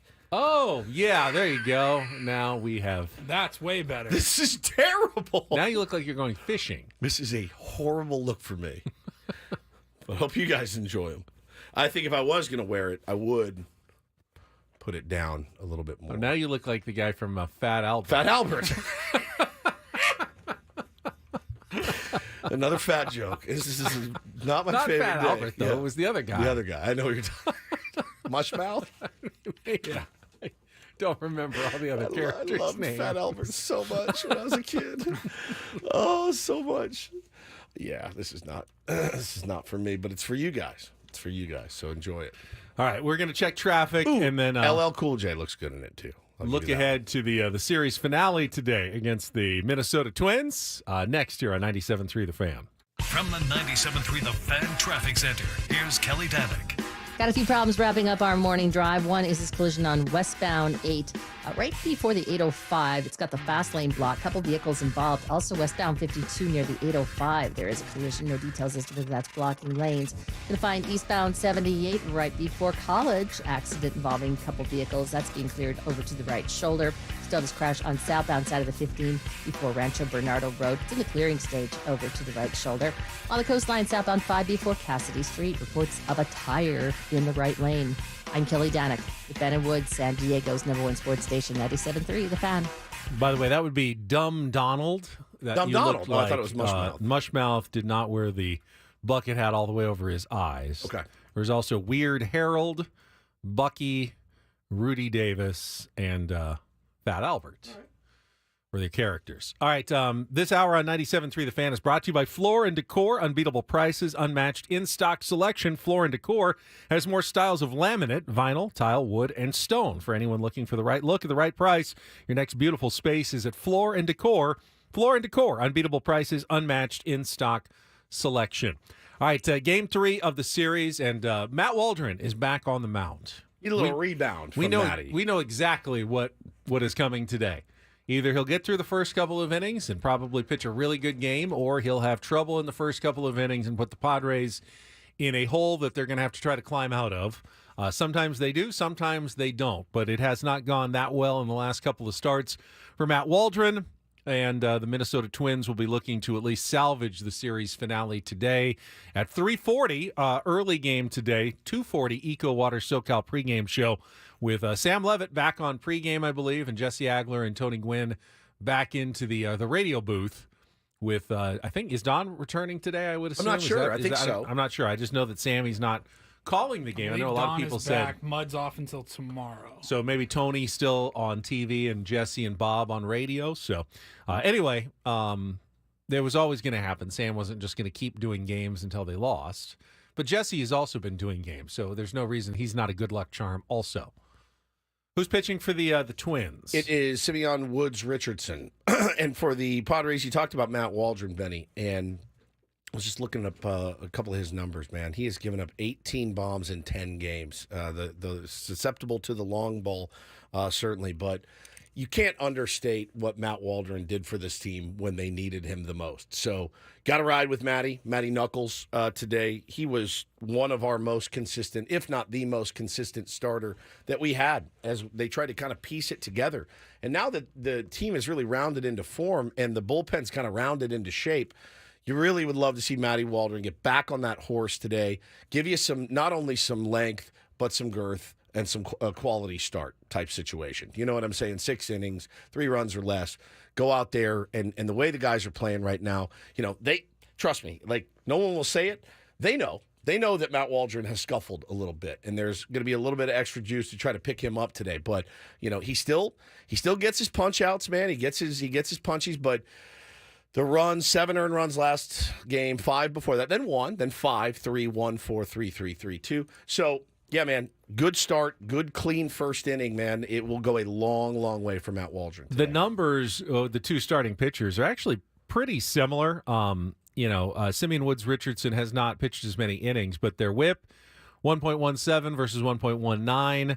A little less than a hit per inning, about 1 strikeout per inning for both of them, about 1/3 of a walk per inning. Both of these guys have put up very similar numbers over the course of the season. So should be a fairly even matchup for the final game of the series as the Padres look to complete the sweep. Even matchup, even teams. I mean, these guys they were talking about on the broadcast last night, they're damn near mirror images of each other. The only difference I see right now is Duran hurt or something? Why isn't he pitching for the Twins? He pitched 3 out of the 4 games going into the series. So my guess is he was down the first day, and then they didn't have a chance to bring him in. They were probably going to bring him in. Yeah, had they had the lead there, and they didn't. But I would assume he's very rested and ready to go now for today if they have a lead. Which is all the more reason to try to get as many runs as you can early. He is one of the filthiest closers in baseball. You do not want to get to the 9th inning and he's... if anybody can do it, we can. But you'd prefer to miss him entirely. And of course, Padres used Scott and Suarez both of the last 2 days. Yep. Adam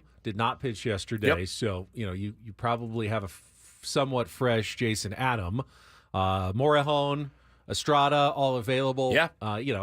If you needed Suarez again for a 3rd day, probably could, but I would guess you'd 31 pitches. Like to avoid him if you could. You'd like to avoid him. So again, good reason to really, really try to key in on offense, get some runs early, figure out how how to get to Woods Richardson and really give your starter Matt Waldron, some support because he needs it, and he's got to return the favor, man, and try to limit the damage, through 5 or 6 innings today. But yeah, I mean, got as good a chance as any to win this ball game against this team today. Yeah, you've got to think if the Padres are going to the playoffs and are going to be in a 5-game or 7-game series, you're probably going to still need Matt Waldron. Depending if Yu Darvish comes back or not. And, there's no reason to think that he will right now. Obviously, King and Cease. Yep. And if Musgrove continues on the track that he's on, he'll be one of your starters as well. But you'll need a fourth starter. You will. It could be Waldron if Darvish isn't back. I don't know that Perez is the guy yet, but you'll have a couple of options at least at the back end of your rotation. Yeah, so Pod's on at 3:40 today, 3:40 start. Looking forward to that, certainly. Before we get out of here, though, our boss walked in this morning about 10 minutes ago. He said, I got a great idea. And I said, well, what's that? Yeah, when he says it's a great idea, you want to take it a little bit with a grain of salt. You guys remember this. We played it yesterday and last week. This is our Colts. This is our team. We bleed blue. Yeah, this is our great Colts. song. Whether win or lose, we love them. For the shoe, beat the Broncos. Let's show them who the real horse is. This is our team. Go Colts! All right. So he walked in and said, hey, I've just been thinking about, I got an idea. I said, yeah? What if you recreated that, but you changed the words for the Padres? He goes, I feel like it would feed families. And I said, well, it's not going to feed any families, number one, right? But it's also a terrible idea. Me recreating that, but like this, these are our pods. This is our team. We love pods. So you need to keep it to one syllable. Pods, yeah. Yeah. We bleed brown. Brown. Which is weird to say. If you're bleeding brown, you have a problem. You have a serious problem. Go to a doctor right now. ASAP. And Adam said, put it in the chat. People will agree with me. And I go, no, they won't. Nobody wants to hear that. Plus, it's not an original idea. I'm just copying that guy, right? He wants to go viral. So badly. How viral is that really going to go? I think it's very not, limited potential. It would get 14 likes, and the only thing it would do would be embarrass me. That's it. Why doesn't he ever ask you to do this stuff? Now, that would break the internet, I think, if you did it. But it's not going to do it if it's me. I'm probably more likely to do it than you are, actually. Probably. Tino says, no more songs, please. I love the song. Oh, the songs are continuing. Yeah, the songs are going to continue. I love that guy, and I love the songs, and I love that he's into it. But, yeah, that is also, this is a great point. That could be like the new that's what's in if I did it. And if they start losing. That's what's in. If they start losing. You're a dead man. I'm moving to Canada if that happens because I don't want to be responsible for the downfall of the Padres. And I feel like a video like that could do it. I mean, you really have to be confident in your team. And I am, but there's no way. I'm not going to be that guy. All right. One more kiss of the Rally Roach. Yeah, one more kiss of the Roach. That I will do. Before the end of the show. Paul, you still have the Rally Roach over there? Just for good vibes. El Rocho. It has been working so far. So let's continue on with the Rally Roach. And we'll see if the Padres can. This is a series I did not expect to sweep. I was hoping for 2 out of 3. I knew it was going to be evenly matched. So a little gravy opportunity this afternoon against the Minnesota Twins. And then we will be back tomorrow. Don't forget, it's not only 6 to 10, but it's also Roundtable Thursday tomorrow. Yes. Woods, you going to wear your polo? You haven't been wearing your polo lately. Nah. Annie and Elston are coming up next for Paul Reindl, our executive producer and imaging director, and Stephen Woods. I'm Ben Higgins. Have a great rest of your Wednesday from all of us here at San Diego's #1 sports station, 97.3 The Fan. So long, everybody.